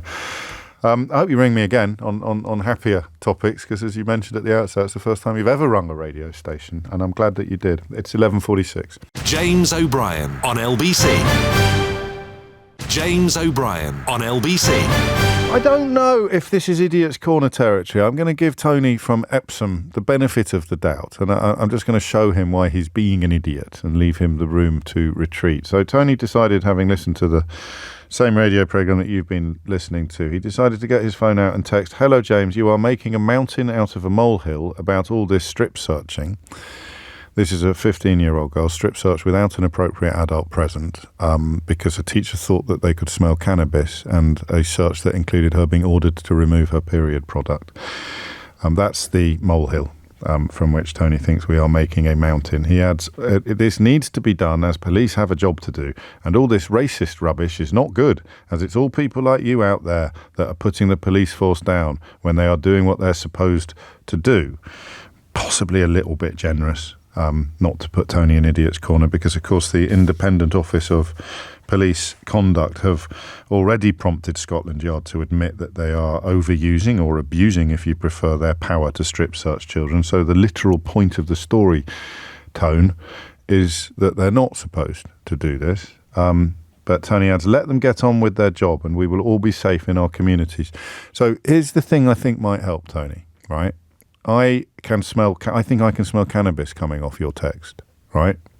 So I'm going to send 2 police officers, the biggest I can find, to Epsom, where you will be strip searched and they'll shine a torch up your arse. Okay? That's what I'm going to do now, because I think I can smell cannabis coming off you. So we're going to send the biggest police officers in the station to your house in Epsom, or we may actually just turn up, chuck you in the car and take you down the station. And then we're going to make you strip, and then we're going to make you bend over, and we're going to shine a torch up your anus. Because that's the only way that we can all be safe in our communities, Tony. So just take a moment to cogitate upon that prospect. And then, hopefully, you'll understand why. I'm trying to be generous. You'll understand why perhaps you need to have a bit of a rethink. 11:51 is the time. Staying with matters racist.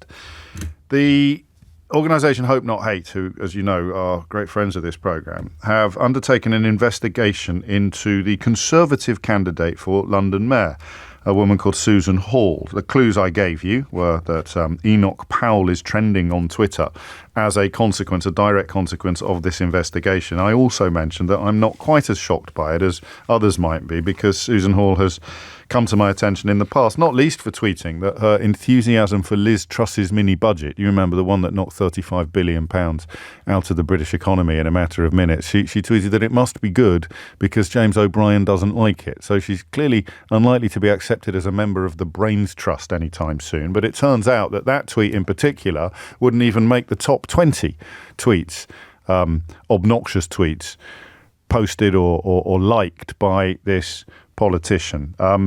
Georgina Laming is the campaign director at Hope Not Hate and is here now to tell us a little more.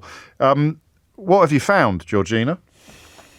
Yeah, so Hope Not Hate researchers have found a bank of tweets liked or endorsed by Susan Hall. So they include liking posts about Enoch Powell saying it's never too late to save your country or to save London. From what?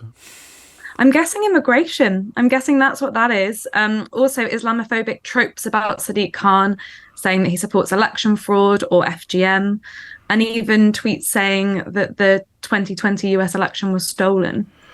I mean, she seems so nice.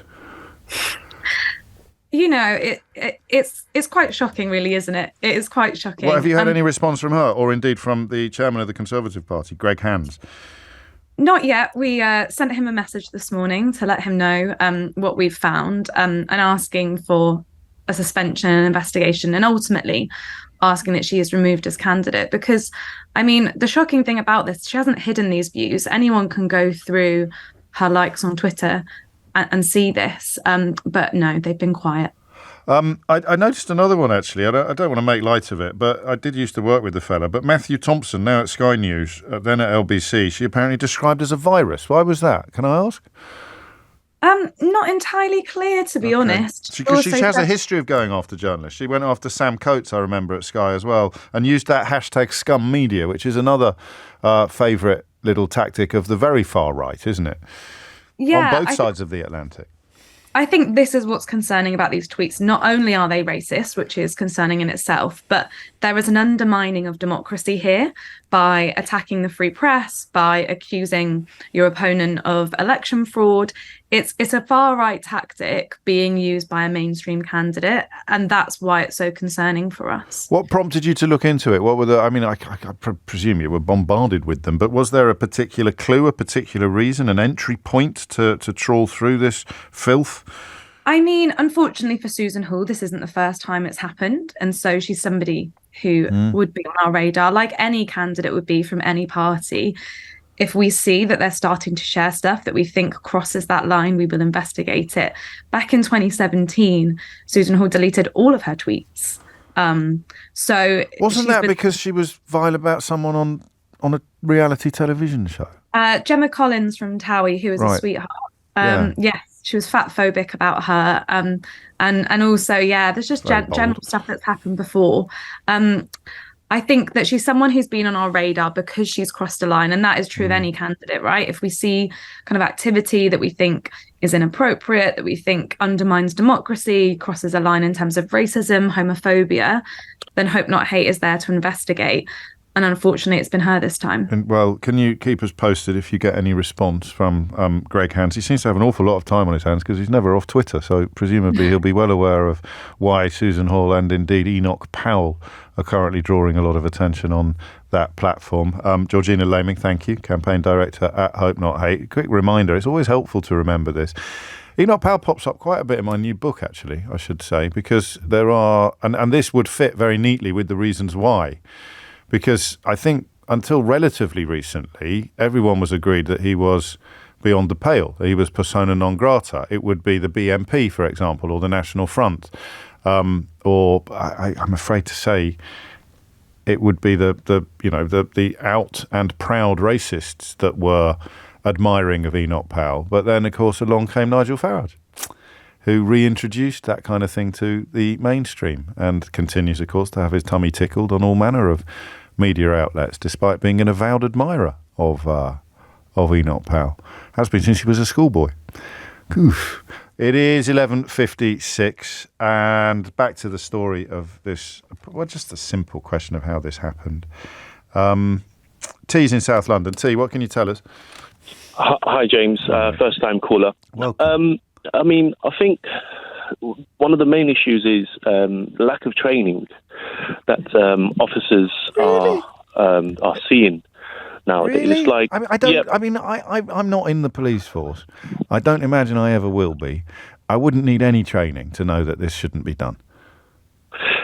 I mean, like, the thing is, like, what did the teachers tell these officers? Like, because, I mean...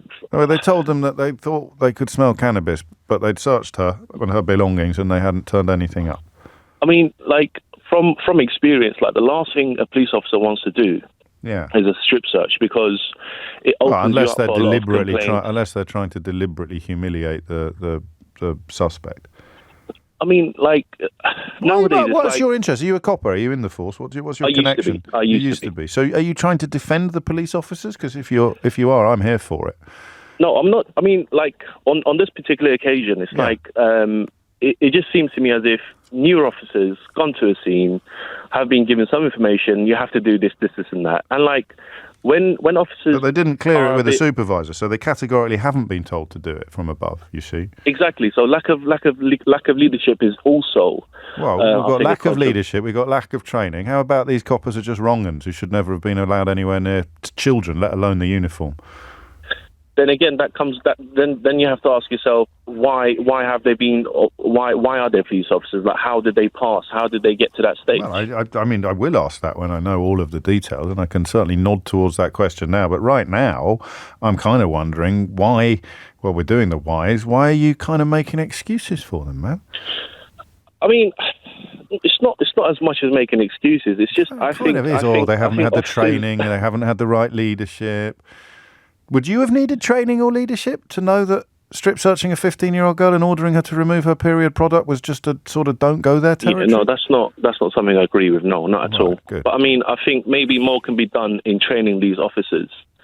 The do's and the don'ts, and hopefully after the court case that might be introduced. But I mean, I think it comes down to lack of training. You were in the. I'll let that stand. You were in the force. I disagree. I wasn't in the force, so my opinion is less valuable. But I can't conceive of anybody needing training or leadership to know that this was utterly unacceptable behaviour. I think it was probably, if it was exactly as described, it was undertaken in full knowledge that it was out of order for reasons that we would probably chalk up as deliberate attempts to intimidate or humiliate. To clarify, the unnamed trio will face gross misconduct allegations over the treatment, so not a court case as such.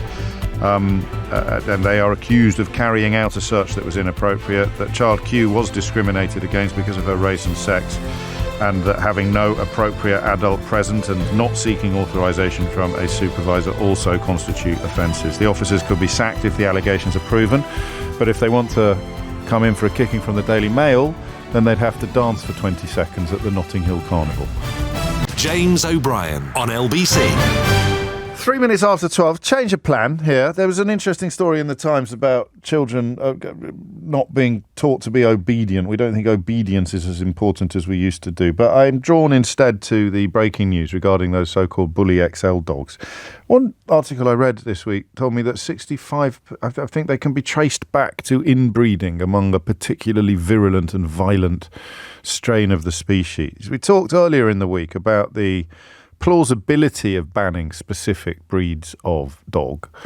And, of course, we also talked, as we always do, about the other end of the lead in this case. There are always claims with any conversation about dangerous dogs that they are largely blameless and that when terrible things happen, they happen as a consequence of poor ownership. I know, like me, a lot of you listened to the call from a dad who kept the dog after it attacked his daughter quite viciously, quite violently, with a sense of wonder. But the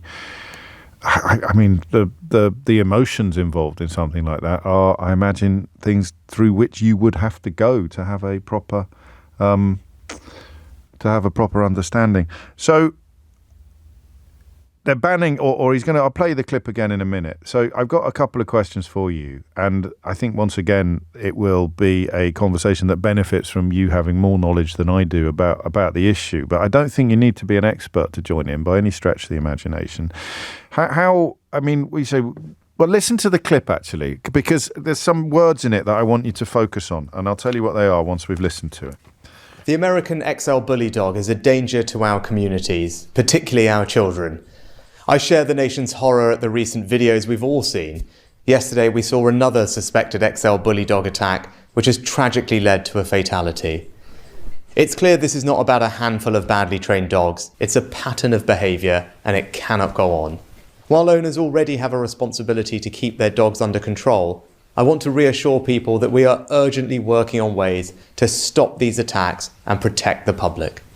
Today, I have tasked ministers to bring together police and experts to firstly define the breed of dog behind these attacks with a view to then outlawing it. It is not currently a breed defined in law, so this vital first step must happen fast. We will then ban the breed under the Dangerous Dogs Act, and new laws will be in place by the end of the year. These dogs are dangerous. I want to reassure the public that we will take all necessary steps to keep people safe.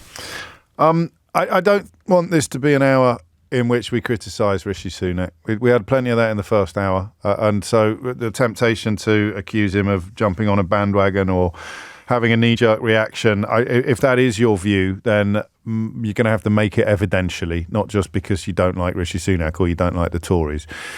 I put the three words I wanted to pick up on there were pattern, or pattern of behaviour, but pattern in particular, define and outlaw. So I just want to ask questions that I don't know the answer to, if I may. And one of them is, how do you define a breed? I don't know how you define a breed. How do you define a breed? 0345 6060 973. And I don't know how you successfully outlaw a breed. Last time this happened with the breeds that are currently outlawed, what did they do to the dogs that were already in families, that were already owned? I genuinely don't know. So this is a bit of a weird phone-in so far, because it is things that I could find out the answer to, but I'm asking you instead. What happens to the dogs that were already owned last time round? Do owners of these dogs now face confiscation and destruction? 0345 6060 973, because I'm a dog owner, and although it's highly unlikely that crosses of Cavalier King Charles Spaniels and miniature poodles are ever going to end up on a dangerous dogs list, the idea of the authorities turning up and taking her away it's quite chilling to me. Yeah, it's quite chilling to me. And then the third question is, and this might be where we leave the door a little bit ajar for Rishi Sunak bashing, although as I've said, I want it to be evidenced. How feasible is this? I almost want to know whether it worked last time. So there are two very, very fact-based questions, and one more opinion, I think, than detail. So stop being... There we go. It's nice to hear a speech from Rishi Sunak that doesn't contain the word deliver, says Chris in Brighton. Is this a sixth pledge?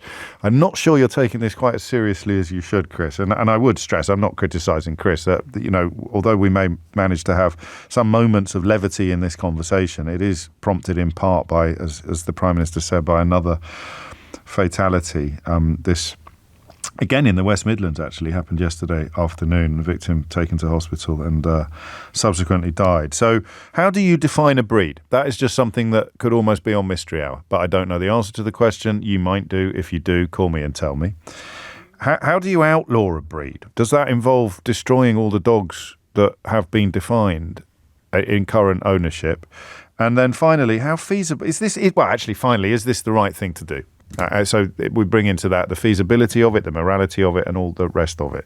9 minutes after 12 is the time. Henry Riley is a respected LBC journalist. I suppose I'm not meant to laugh at that, am I? I'm a little surprised at your response. I was hoping to make Keith laugh, not actually you. Tell people why I did that. This is the story we did the other day about Surrey Heath Borough Council. When it was raised at their council, they did describe me as a respected LBC journalist. I was more surprised by journalists, let alone respected. So the respected copyright Surrey Heath Borough Council, the respected LBC journalist. Henry Riley, you spent time with a XL bully dog owner this week. Did your opinion, and I know you are not in the business of opinions, you are obviously a reporter. We call it the Theo Usherwood principle. You're not allowed to express an opinion on the programme, however much provocation you have to endure from me. But did your attitude, your view change with familiarity, with exposure to them? Yes. Right. So I'd be completely lying if I said my view didn't ameliorate when I met Dublin, which was the name of great word. It was maths last time you were here. Now we do thesaurus. Wow. But so Dublin was an 8-stone American bully who I met on Wednesday, and his owner David was very nice, very kind, inviting me to North London to come and meet him.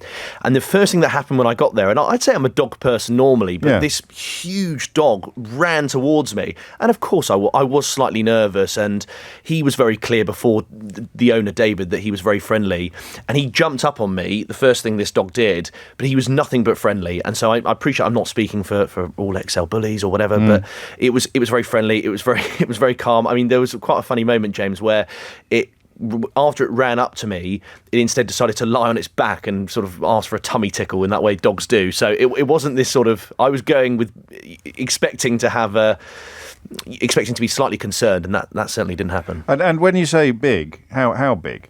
Is the dog? Yeah. So 8 stone is... They've got really strong arms. How much do you weigh? Which is, I weigh now... What do I weigh? I know in kilograms. I weigh 88, 89 kilograms. Right. So what's that, about 12 stone? No, it's heavier than that. Is it heavier than 14 stone? Okay, yeah. so over half your weight? Yes. Okay, and that's big, isn't it? Their arms are huge, yes, which is really interesting. Is that the correct term? Is it arms or forelegs? Oh, no, forelegs, sorry, forelegs, yes, sorry. Okay. Their forelegs are huge because there were a few other people in this. It was a walking park, which is sort of a safe park for certain dogs who may be interested in other dogs in the park. And whenever it saw a sort of other person passing through, it didn't run up to it. Instead, it just sort of stood there with its forearms. Yeah. And you could see just how strong this thing was. And in terms of its diet as well, it doesn't eat dog food. So, say with a few XL bullies, they told me they will cook it as steak. They will give it sometimes gammon and eggs. It likes blueberries, broccoli. It has a better diet than me. Yeah, but we haven't discussed your diet on the programme. It is shocking. It's not, reduced section of a supermarket. But anyway, it was vegetarian kebab meat from the reduced section of the supermarket you had for your tea a couple of weeks ago. That did happen. Yeah. That roll. We digress slightly. So do we know where the phenomenon comes from? I mean, do we know, A, where it starts, and B, why it has suddenly become, I mean, partly because of filmed attacks, that always feeds the news agenda, but why hasn't this happened sooner? One I thought was interesting talking with David is he admitted that actually, I mean, he's very much a dog person, but that he accepted that they have a ferocious look, which is how he described it, as ferocious. And indeed, his video is leased out. It's a dog actor, believe it or not, Dublin, the dog I met. So it's used in TV shows, in music videos and whatnot. And he said it's often used to have that sort of angry, ferocious look. And so I think there's a recognition there, and he would certainly suggest that perhaps people buy this dog, because he used to be a breeder as well, people buy this dog in order to look tough, and in some instances. So I think there's a sort of sense as well that it's perhaps an easy win for the government, this, and there was no cross-party, there's no sort of opposition. Well, you can't. I mean, you can't really stand up. There's lazy politics, perhaps, but you can't stand up and say, I'm on the side of the we used to call them devil dogs when I was younger, when we reported on these stories. And do we know, and I'll take calls on this, but David will now be very worried, presumably, about the fate of Dublin. So I've been trying to find out what will happen with regards to this. I was speaking with Lord Baker, the former Home Secretary, who actually introduced the Dangerous Dogs Act back in 1991. Kenneth Baker. And he was suggesting that actually there will be a case for a lot of these dogs to be destroyed. That is the official expression, which I know is not particularly nice. But well, we've got to do it, haven't we? From what I understand, James, there will be legal requirements now for XL bullies to be muzzled in public at all times. Right. There will be a requirement for them to be on a lead in all public places, and for all XL bullies to be neutered. Crikey. Oh, okay. So that obviously removes the prospect of the next generation, although it's presumably not the most open and regulated market in the first place. So hard to guarantee. And a couple of my callers pointing out that if the actual ban on American pit bulls, or sort of some of the dogs that were supposed to have been banned last time, had happened, then this breed would never have come into existence. I don't know about that. I shall find out from my callers, as always. That's the very highly respected, or very respected? Very respected, I think. Very respected LBC journalist Henry Riley, with the latest on his personal experiences with an XL bully dog this week. And you know, as Henry spoke, and he balked himself at the use of the word destroyed. I used to get on my high horse on dangerous dog subjects. I explained this to you earlier in the week, before I was a dog owner. And it's an interesting question. Why would you like to own a dog? Why would you choose, when there is so much to choose from? Why would you choose a dog that is so almost deliberately aggressive or obnoxious, whatever word you prefer? But the phrase there, that the dogs would be taken away and destroyed, I'm afraid I'm struggling with that a bit. James O'Brien on LBC. James O'Brien on LBC. It's 18 minutes after 12. It's a strange one, this. I don't disapprove of the decision particularly, but I do balk at the idea of family pets being taken away and destroyed, but not as much as I balk at the recurring stories of humans being attacked by dogs, and the percentage of these attacks undertaken by this particular breed of dog is stunning. The problem you then have when you listen to Rishi Sunak's announcement on the issue of XL bullies earlier today is that can I say the breed? Because the first thing we've got to do is define the breed in law. So how can you tell me that 80% of these attacks have been undertaken by a dog whose breed hasn't been defined yet? I'm just a bit confused, but I'm sure you're not. And then a simple question, much simpler than we usually ask actually, but it's 12:20 on Friday. Is this the right decision? Is this the right decision? 0345 6060 973. John's in Glasgow. John, what can you tell us? Hi, James. Hello, mate. So the breed is defined just now as the pit bull is a type of dog. So under the 91 Act, it's a pit bull type, which is not a specific breed. So in the UK, the Kennel Club recognise breeds as certain breeds. So a Cocker Spaniel or a German Shepherd. So the Kennel Club is in charge of that? Yes. Now, the American Pit Bull Terrier, which was banned under the 91 Act, wasn't registered or wasn't recognised by the British Kennel Club. So it was then a type, and the Pit Bull type can go from 20 kilos up to round about, starting to get about 35 or 40. So what are the defining characteristics? In what circumstances would you tell someone who thought they owned a Pit Bull Terrier that they didn't? So just now there's experts that then take measurements, and it's specific ratios of skull to muzzle, limb length to the length of the dog's body. Oh, okay. So that's like what you see the judges do at a dog show. Yeah. So that's what experts will say, that the dog is a pit bull type based on those measurements. Now, the problem with that is that you could cross a Labrador and a boxer and have something which physically resembles but doesn't have any pit bull genes. Yeah. So that's a big problem. That's why the legislation's flawed. So if they're going to define the XL bully, now I could see an XL bully and look at it and say, yeah, that dog's an XL bully. Yeah. But somebody might then say that it's a Mastiff American Bulldog cross, with Staffordshire or something like that, which is how the breed, the XL bully came about. It's been a mishmash of a whole bunch of breeds. Has it? Yeah. So what I sense then that, I mean, it's not a binary question, is it? Good or bad, this decision. You might broadly understand the reasoning behind it, but the devil is in the detail, and the more detail I hear, the harder I think it's going to be to enact this kind of legislation. Yeah, and we've seen over the last 30 years that, and this is across in the States and Canada as well, that breed-specific legislation hasn't reduced dog bites and dog attacks.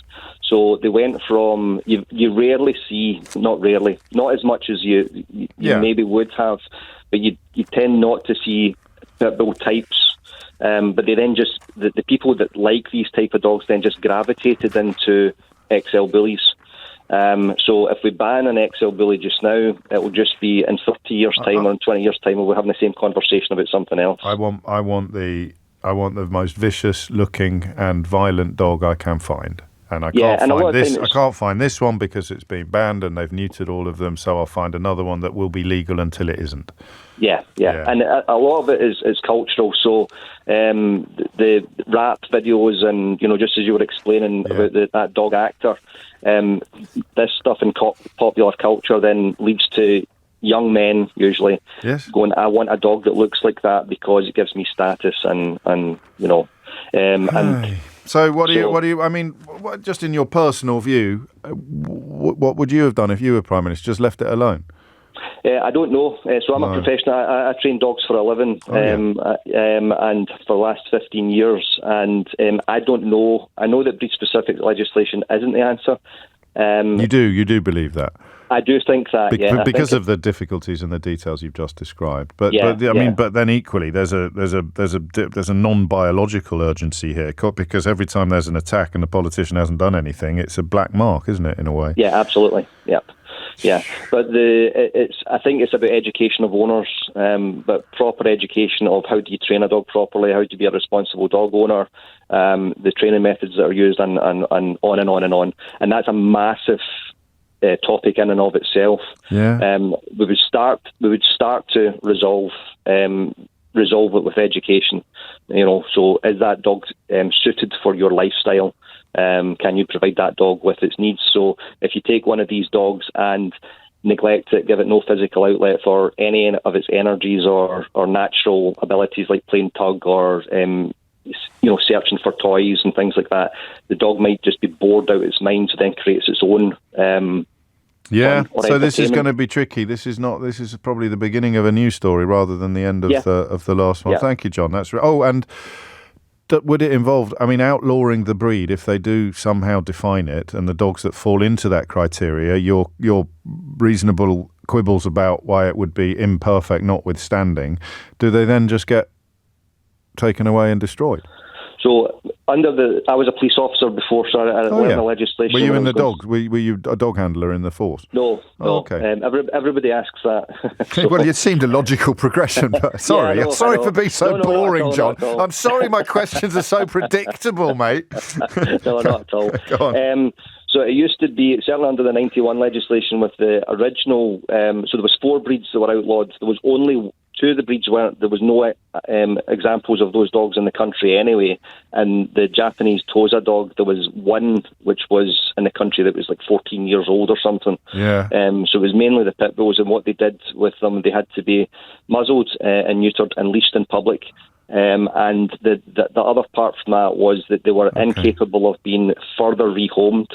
Right. So if you had to rehome your dog, rescues couldn't accept them. They couldn't then rehome them. You couldn't pass it to your friend if you were ill. Your circumstances changed.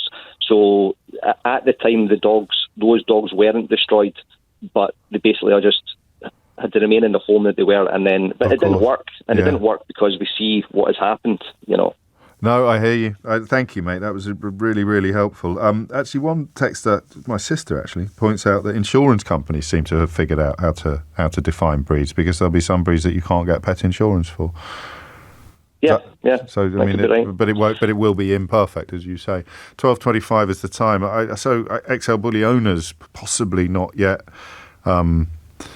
Not quite in the zone I thought they might be in terms of concern or fear, but the broader question, of course. Listen, I'm discombobulated by use of the word destroyed, because it's we usually say put down, don't we, which sounds somehow more manageable, but that's just me being silly. I mean, you're either in favour of this or you're not, and I mean, thinking of a weapon, I'm in favour of gun control, therefore I'm in favour of dangerous dog control. But then you open the door to all the other points about, well, all dogs are potentially dangerous, and why are you punishing completely innocent animals for the behaviour of badly trained ones? From John to Josh, from Glasgow to Liverpool. Josh, what would you like to say? Well, hi, James, first time caller. First time calling into any radio station, so welcome. Thank you. There's a few today. Crikey, must be doing something right. It's the dogs. I'm a very passionate dog owner. Yeah. I've shown Tibetan Mastiffs. If you want to have a look at one of them, they are massive dogs. Right. 60 odd kilos for a female. I currently own two American Akitas, which were Akitas that were saved by the US to bred with German Shepherds. They're very big dogs. They look intimidating, but if they're trained properly, they're soft as anything. Okay. And if they're trained properly, they are also police dogs. Yeah. At the end of the day, I don't think banning a dog breed really saves anyone, because it's not the dog that's done. It's conditioned that way. Yeah, I mean, I hear that a lot, and I understand the point, and I think I'd need to see a little bit more of the Canadian statistics on what happens when they are banned, because you are drawn to dogs that are what's the word you'd use? Well, I'm a 6'6" guy. Yeah. I can't exactly walk around with a little teacup chihuahua, can I? Of course you can. Don't be daft. No, just shush. Of course you can. I've got a little cavapoo. At home. Looks like a teddy bear. I'm not 6'6". I'm not 6'6", but I'm as tough as old boots, mate. Yeah, no, I'm not talking about that. What I'm saying is, for the safety of the animal, I need something that can tell me. Yeah, but there's a lot of difference between a tiny little chihuahua and a 60-kilo hound. I'd more. So you are drawn to enormous dogs. I like a big fluffy dog. Yeah, I get that, and sorry. That's all right. No, you carry on. It's just, where do you draw the line? That's it'll the go point. From, yeah. Labradors a couple of years ago were responsible for more dog attacks than any other dogs. Yes. Just that they weren't as gruesome. And I feel really sorry, but there are certain people. I don't leave my 2 dogs alone with my children. I'm always there with my 2 dogs. I don't leave them alone. As much as I trust them, and as much as they wouldn't harm a hair on his head. You can never be 100% certain of anything. Are you? I mean, none of your dogs are banned or facing bans. No, but they're big. No, I know, but the reason why they're not is because certain breeds, like certain breeds are good at catching rats. Certain breeds have a higher propensity to attack humans. They just do. Staffordshire Bull Terriers, which are one of the most common dog attack dogs. They're not banned. They're not banned. No. But the scary part about one of them is, you go back 50 years, Staffordshire Bull Terriers were considered a nanny dog, but then people started breeding Jack Russell Terriers into them. To increase their aggression. Their prey drive. Yes. A Jack Russell Terrier that's working on a farm with 5 of them will kill 300-400 rats a night. That's a lot of prey drive to then put into an animal with the toolkit of a pit bull. I understand everything you're saying. I think the only point where we diverge, and I'm not strong on this, to my own surprise, actually, Josh, I thought I'd have much more pungent opinions. The point where we diverge is the graph. So there is a graph of what you might simply call propensity to violence, and then then there is another graph, which is where you started this call, which is weight or size. And it doesn't seem to me, and the problem is, of course, that your dogs will definitely be above the threshold on weight and size, but they wouldn't be above the threshold on propensity to violence against humans. But what's unfair, if trained correctly, if trained correctly, then that's where it becomes arbitrary, a bit arbitrary, isn't it? Because any dog, even your dogs, if they were brutalised and half-starved they'd be vicious as anything. No, I completely agree. What I would say is, instead of punishing the dog breed and like certain dogs that have been abused cannot be saved, and euthanizing them humanely is the only way. But on this one, on this one, there's going to be dogs who've never put a paw wrong, who could be facing a death penalty, couldn't they? Potentially. Exactly, and it's the same way they treat guns. People can still own guns in this country, but there's licensing and training involved. License and train people to own the big dogs, and it'll still allow people to have them, and it'll still allow the breed to survive, and it'll stop the thugs on the road, on the side of the street that are getting them because they want status, getting them easily. Yeah, no, we shall see. I mean, again, it's too early to criticise anything the government has done, except perhaps move a little bit clumsily into a much more complicated space than they realise, but it doesn't mean that they won't be able to accommodate all of the points that you and John have already made. It's 12:31. My friend Scott's been in touch to say, I preferred it when you'd call the owners of dangerous dogs inadequate and then wait for the phones to start ringing with people saying that their pit bull Hitler wouldn't hurt a fly. I do remember that. You make it sound so cynical, Scott. Amelia Cox is here now with your headlines. James O'Brien on LBC. James O'Brien on LBC. 12:35 is the time. John helped, but how are they going to define an XL bully? That's a question that demands a degree of knowledge of matters canine, and possibly not as much knowledge of matters canine, but it would help to answer the question of whether or not Rishi Sunak has he's done the right thing politically. Something must be done. In some circumstances, the worst thing you can do when everyone's thumping the table shouting something must be done is do something. You end up almost certainly doing the wrong thing or overreacting. But I think this growing clamour, or the growing number of cases, there's been an arrest, I think I mentioned to you, over the attack that happened in Walsall on Thursday afternoon. It's been confirmed today that the victim subsequently died. But I mean, they are strange conversations, because at one extreme you ban all dogs, and at the other extreme you have people allowed to keep, wolves as pets, and then somewhere in between there is a line, and on one side of it you can keep your dog and on the other side you can't. And I've never had this before. I always used to conduct these conversations from a very different angle, but I don't quite understand how you draw that line. Steve's in Nottingham. Steve, what made you pick up the phone? Hi, James. there's been such good information, and the debate's really interesting. It's made me change my approach of what I wanted to say about 10 times. Crikey. Fair enough. So, Good. yeah, so I only know from experience. I own an XL Bully. Right. And, I guess when I'm walking up the park or I'm going for a run with him, it's terror on people's faces. They think they're going to attack him. And actually, it's every dog that he approaches, if they don't like him, they'll bite at him and start attacking him. But I never report it. It's not for me to. It comes expected that my dog can take it because the way he looks, he should be getting set upon, and I'll let's just move away, sort of thing. So you're talking about the irresponsibility of other owners, really? Absolutely, and it's always from it's always from quote unquote lesser breeds that shouldn't be. Like someone mentioned a poodle or whatever. Yeah. The amount of bites and attacks I've heard from people that have had that from poodles. I know it might not be life-threatening, but that is pertinent. That is pertinent, but it can still hurt. Let me back up a little bit, because I am interested in the impulse. Because when you say I can see the terror on everybody's face when I'm walking him. Yeah. I mean, I'm not sure I want to see terror on everybody's face. Me neither. Well, then why did you pick that particular breed of dog then?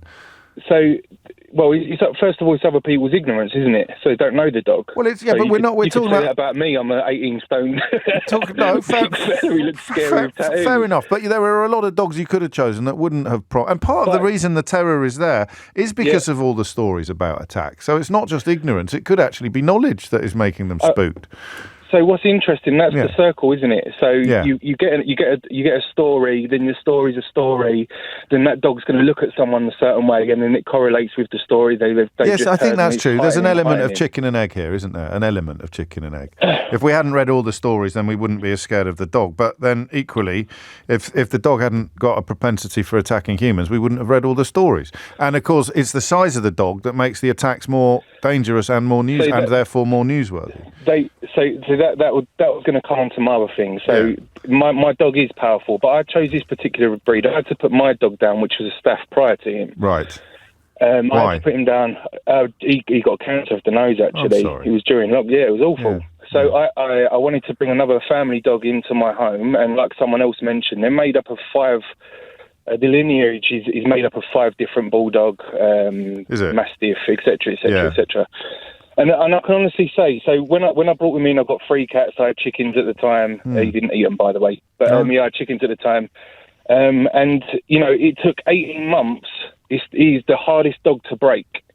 It took 18 months to break this dog. Right. He understood, the pack, the levels, obedience, recall.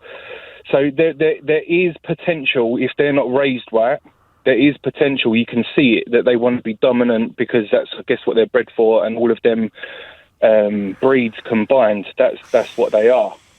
So there's definitely a degree that if these aren't handled correctly, they will go off on the other way or do what dogs do and be pack leader or be dominant. Yeah. 100%. Yeah. And what makes it different is the size. So I've got these 2 graphs in my head. One is propensity to violence, which you've referred to with other dogs, but because they're not as big, that violence is not as significant. It's not as serious. How easy is it going to be to define the breed, Steve, do you think? Well, I'm certainly not going to give them any ideas on radio, but that is definitely it's going to be whatever that lineage it leans towards. But then you can have different mixes of that lineage, and are any of those 5 breeds banned already themselves? Well, Pitt is, so Pitt's in there. Right. So there will be some. But again, it depends of where it leans to. Yeah. And also, this is something else I was going to say. So he mentioned the XL Bully. Well, XL Bully is just the exaggerated version of what the Bully is anyway. So they could ban the XL Bully, which can be an absolute monster in terms of weight and size. How big is yours? So he's 40 kg. 40 kilos. Okay. So actually, the lad in Liverpool's dogs were bigger, weren't they? But just not banned. There you go. It's a tough one. Well, are you worried? I mean, what will you do? Will you go on the run? Yeah, I'm going to be really conspicuous with my Excel bully. 18 stone Steve and his Excel bully. Going like Daniel Khalif, mate. Like Daniel Khalif trying to go undercover and stay off the road. Be like The Fugitive, but with a 40-kilo dog. Yeah, have you seen this man? Everyone just looks out the window and sort of points. Oh, he's over there, you know. Well, but what are you? I mean, are you a bit worried? I mean, because it does sound.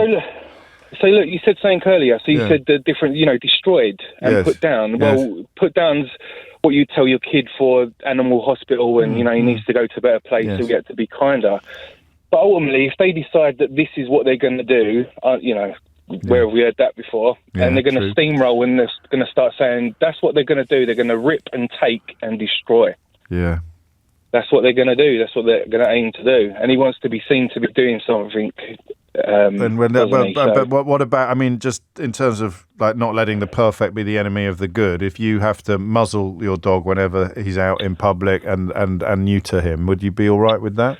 I refuse to. The reason being is I would do. And the reason being is because if I was worried that my dog was okay in any way, he wouldn't be around my kids. Yeah, he'd be taking a walk up the woods with me. I wouldn't have that. Yeah. So my dog has to be 100% compliant and 100% integrated and trained in order for me to have.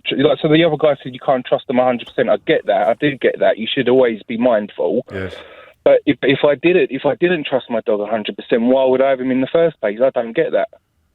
I hear you. I hear you. I mean, I hope it doesn't come to that, but I do understand where you are coming from. And as I've said, this conversation, part of the reason why you've changed your mind while you were waiting to come on is because we're conducting it in quite a nuanced way. And the problem perhaps will prove to be that there's nothing nuanced about what Rishi Sunak has announced, or he's left himself in a position where there wouldn't be much room for manoeuvre. John writes, you're quite right that when everyone is calling for action, sometimes you're better off. The best move is not to take action at all. When the dangerous dogs legislation was introduced in 1991, so that was under John Major, it was widely criticised, and then reaction led to very many appeals, and nobody really knew what was going on. And you can see why. It's hard to define, it's hard to ban, it's hard to police, and it's hard to determine. Steve, thank you, mate. Jed's in Ormskirk. Jed, what would you like to say? I'd just like to say I've been a paramedic for 28 years, and I've attended numerous dog attacks. Have you? Ranging various breeds. Is it monthly? I mean, I know it's not going to be completely regular, but is it a monthly occurrence? Is it a weekly occurrence? How often would a paramedic's services be required in a dog attack? I would probably say daily to weekly.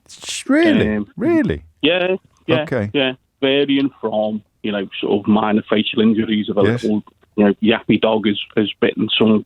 Right, you are, yeah. Tetanus and stuff. They don't know. But I mean, what I wanted to sort of kind of focus on was I've actually had personal experience of devastating dog attacks. Yeah.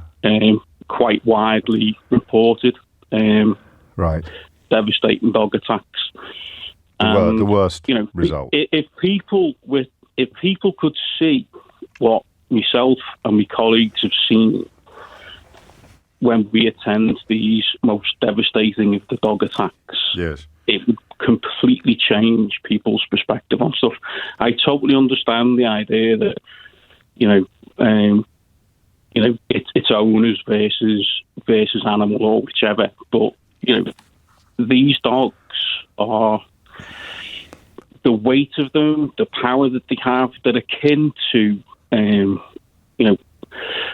a leopard or whatever it be. I mean, a 17-stone XL bully. No one would argue that you should be able to keep that on a lead and take it for a walk. But where do you draw the line, though, Jed? Because it can't just be weight, because then you've got St. Bernards and, Old English sheepdogs. I think what we're discussing, though, is like there does seem to be a little bit of what's the word I'm looking for? There's an association with this particular breed with fatal dog attacks versus, an Irish red setter. Yes, but the lads we've spoken to haven't been part of that phenomenon. And they are owners of XL bullies, and they've all sounded pretty well. I mean, I understand that. I do. I get that. I really, really do. But if I'd seen what you'd seen, seen, I'd just think, all right, it's a sad business, but it's just not a risk worth taking. Having this dog in Why do they have to have something which is potentially capable of killing someone? Why do they have to own a dog which could, if it goes off on one or is mistreated or whatever it be, why do they have to own a dog that is capable of that? I just don't get that. I used to do that question as the phone-in on issues like this. It was the only question I ever asked, and I still don't really know, because some people like the look, some people like the it's when you go to a dog show and they're measuring all the bit. People are really... Are you a dog man? Are you into dogs yourself? No. You see, I get it now. I wasn't a dog owner when I used to ask that question on the radio. They don't float my boat, but I have an understanding of why they float other people's boats that doesn't extend to, being a penis extension or being a weapon of intimidation. There is other stuff going on within the aesthetics of it. No, I totally understand that. I mean, I'm an animal lover. I've never owned a dog personally. No.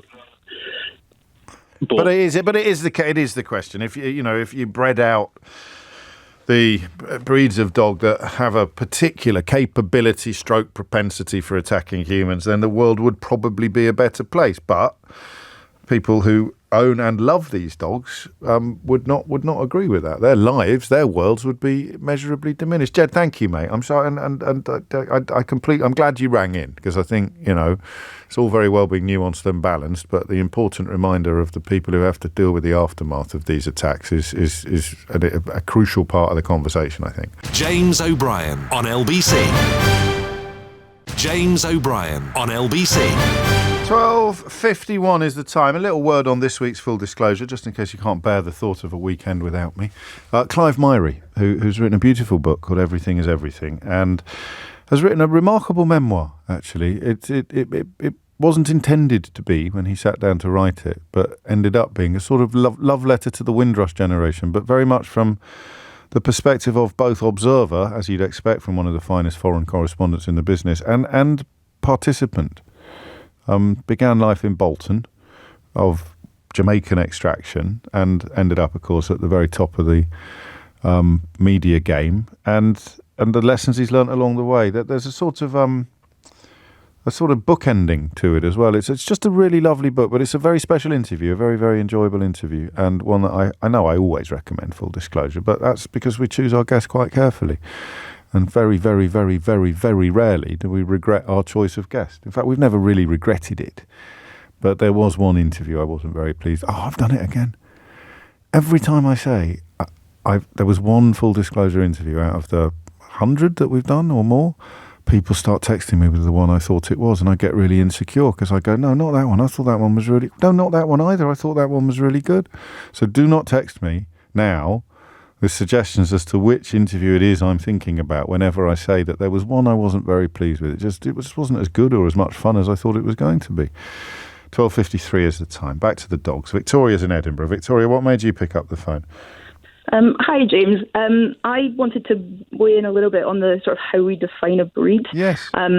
So my background, I'm an animal geneticist. So genetics of animals is what I do for a living. I worked that out when you said you were an animal geneticist. Well, I thought to myself, genetics of animals is what she does for a living, Victoria. Okay. So it's something that gets brought up a lot when people talk about how the morphology of the morphology metrics for the Dangerous Dogs Act are, obviously quite flawed, as been discussed already. People bring up genetics as a way of, can we test to see whether or not they are a breed of interest, and therefore, decide. Yes, like a DNA type test. Yeah, essentially. But breeds are actually a really complex thing in animals. Yeah.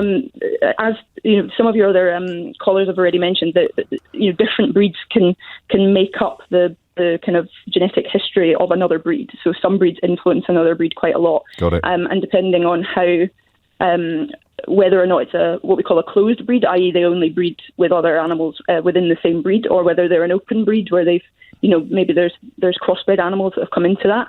Yeah. It can be really hard to distinguish them. And on top of that, there's this effect where we line breed for animals within certain breeds as well. So you might hear people talking about like working lines of dogs, where, dogs that have been bred specifically for a job. So, collies, spaniels, Labradors, those sorts of breeds, if they've been bred for their particular job, people quite often advise you not to pick a working line one for a pet, because the traits that they have are different. Yes. So within a breed, you can have a lot of genetic variation dependent on this sort of line breeding phenomenon. So, you struggle to determine between breeds, and sometimes those lines within breeds can actually be more distinct from each other than the breeds themselves. So it makes it really difficult. And population genetics, it's a really interesting area to work in, but it can be really, really difficult to what do you think they'll do? Determine them. What do you think they'll do? Honestly, I don't know how they're going to do it. Right. I can't think of a way that is. You'd think they might have spoken to an animal geneticist before making the announcement, wouldn't you, Victoria? Maybe. I don't know. Well, I mean, at least that route I really don't think is going to work. And we know morphology doesn't work. And, other than just eyeballing them, how do you know? And I'm just saying, just on the discretion of some judge saying that's one that isn't. That one goes, that one doesn't. If that judge isn't an expert in all the various breeds of dog, then how can they do it? I mean, legally, how can you do that?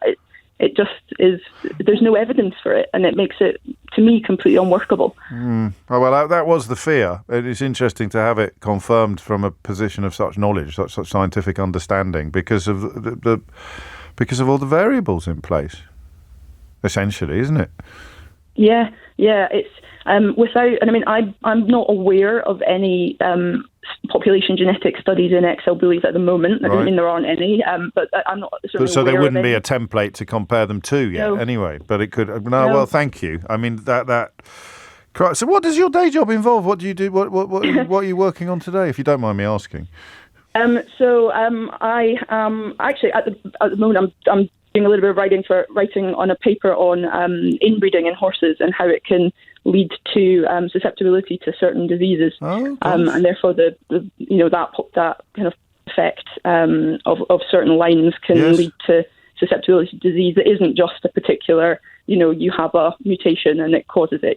It's a collection of different genetic variants across a whole genome that can add up to a risk profile. So like an inherited propensity then, as it were? Yeah. Crikey. Yeah. How interesting. Yeah. Well, blimey, your job's a lot more important than mine. Well, I mean, it depends. It depends on I suppose it does. But we've joined forces, I think, quite brilliantly today, Victoria, to get the information out there. I'm very grateful to you. Crikey. No, thank you for having me on. My absolute pleasure. Thank you for calling. It's coming up to 12:58. I haven't really got time for Julia in wool. But I mean, Julia, I'm sorry. I feel bad when there's someone hanging on the end. But as we get to the end of the programme, can you say anything of interest in 20 seconds? I struggle. So I was just going to say that we need to regulate dog trainers, and then we can make licensing of owning dogs more substantial, so that, if we had regulation of how dogs should be trained, and dog trainers were regulated, because anyone can be a dog trainer, but then we could actually make, you have to do a dog training course to actually own a dog, and then that can all come into the licensing, and then it's I accept that. I don't think I need to do a dog training course to own my little dog, and you'd still have the problem of where do you draw the line for the dogs that you do need unless you want to insist that everyone gets trained before they're allowed to own. I could live with that, but I just think it'd be quite hard to introduce. Thank you, Julia. I warned you I was short of time. If you missed any of today's shows, any show ever, you can listen back on Catch Up on Global Player, where you can rewind live radio or enjoy the whole show podcast. You'll also find all our shows there, all LBC shows, as well as the world's biggest podcast. Full disclosure this week with the rather splendid Clive Myrie. I waited all the way to the end of the interview until I brought up my glorious victory on Celebrity Mastermind. That took some work, I can tell you. So do rewind live radio on Global Player. Download it for free from your app store or head to globalplayer.com. Coming up at 4 on LBC, it's Tom Swarbrick, but now in for Sheila, it's Sangeeta Maiska. James O'Brien on LBC.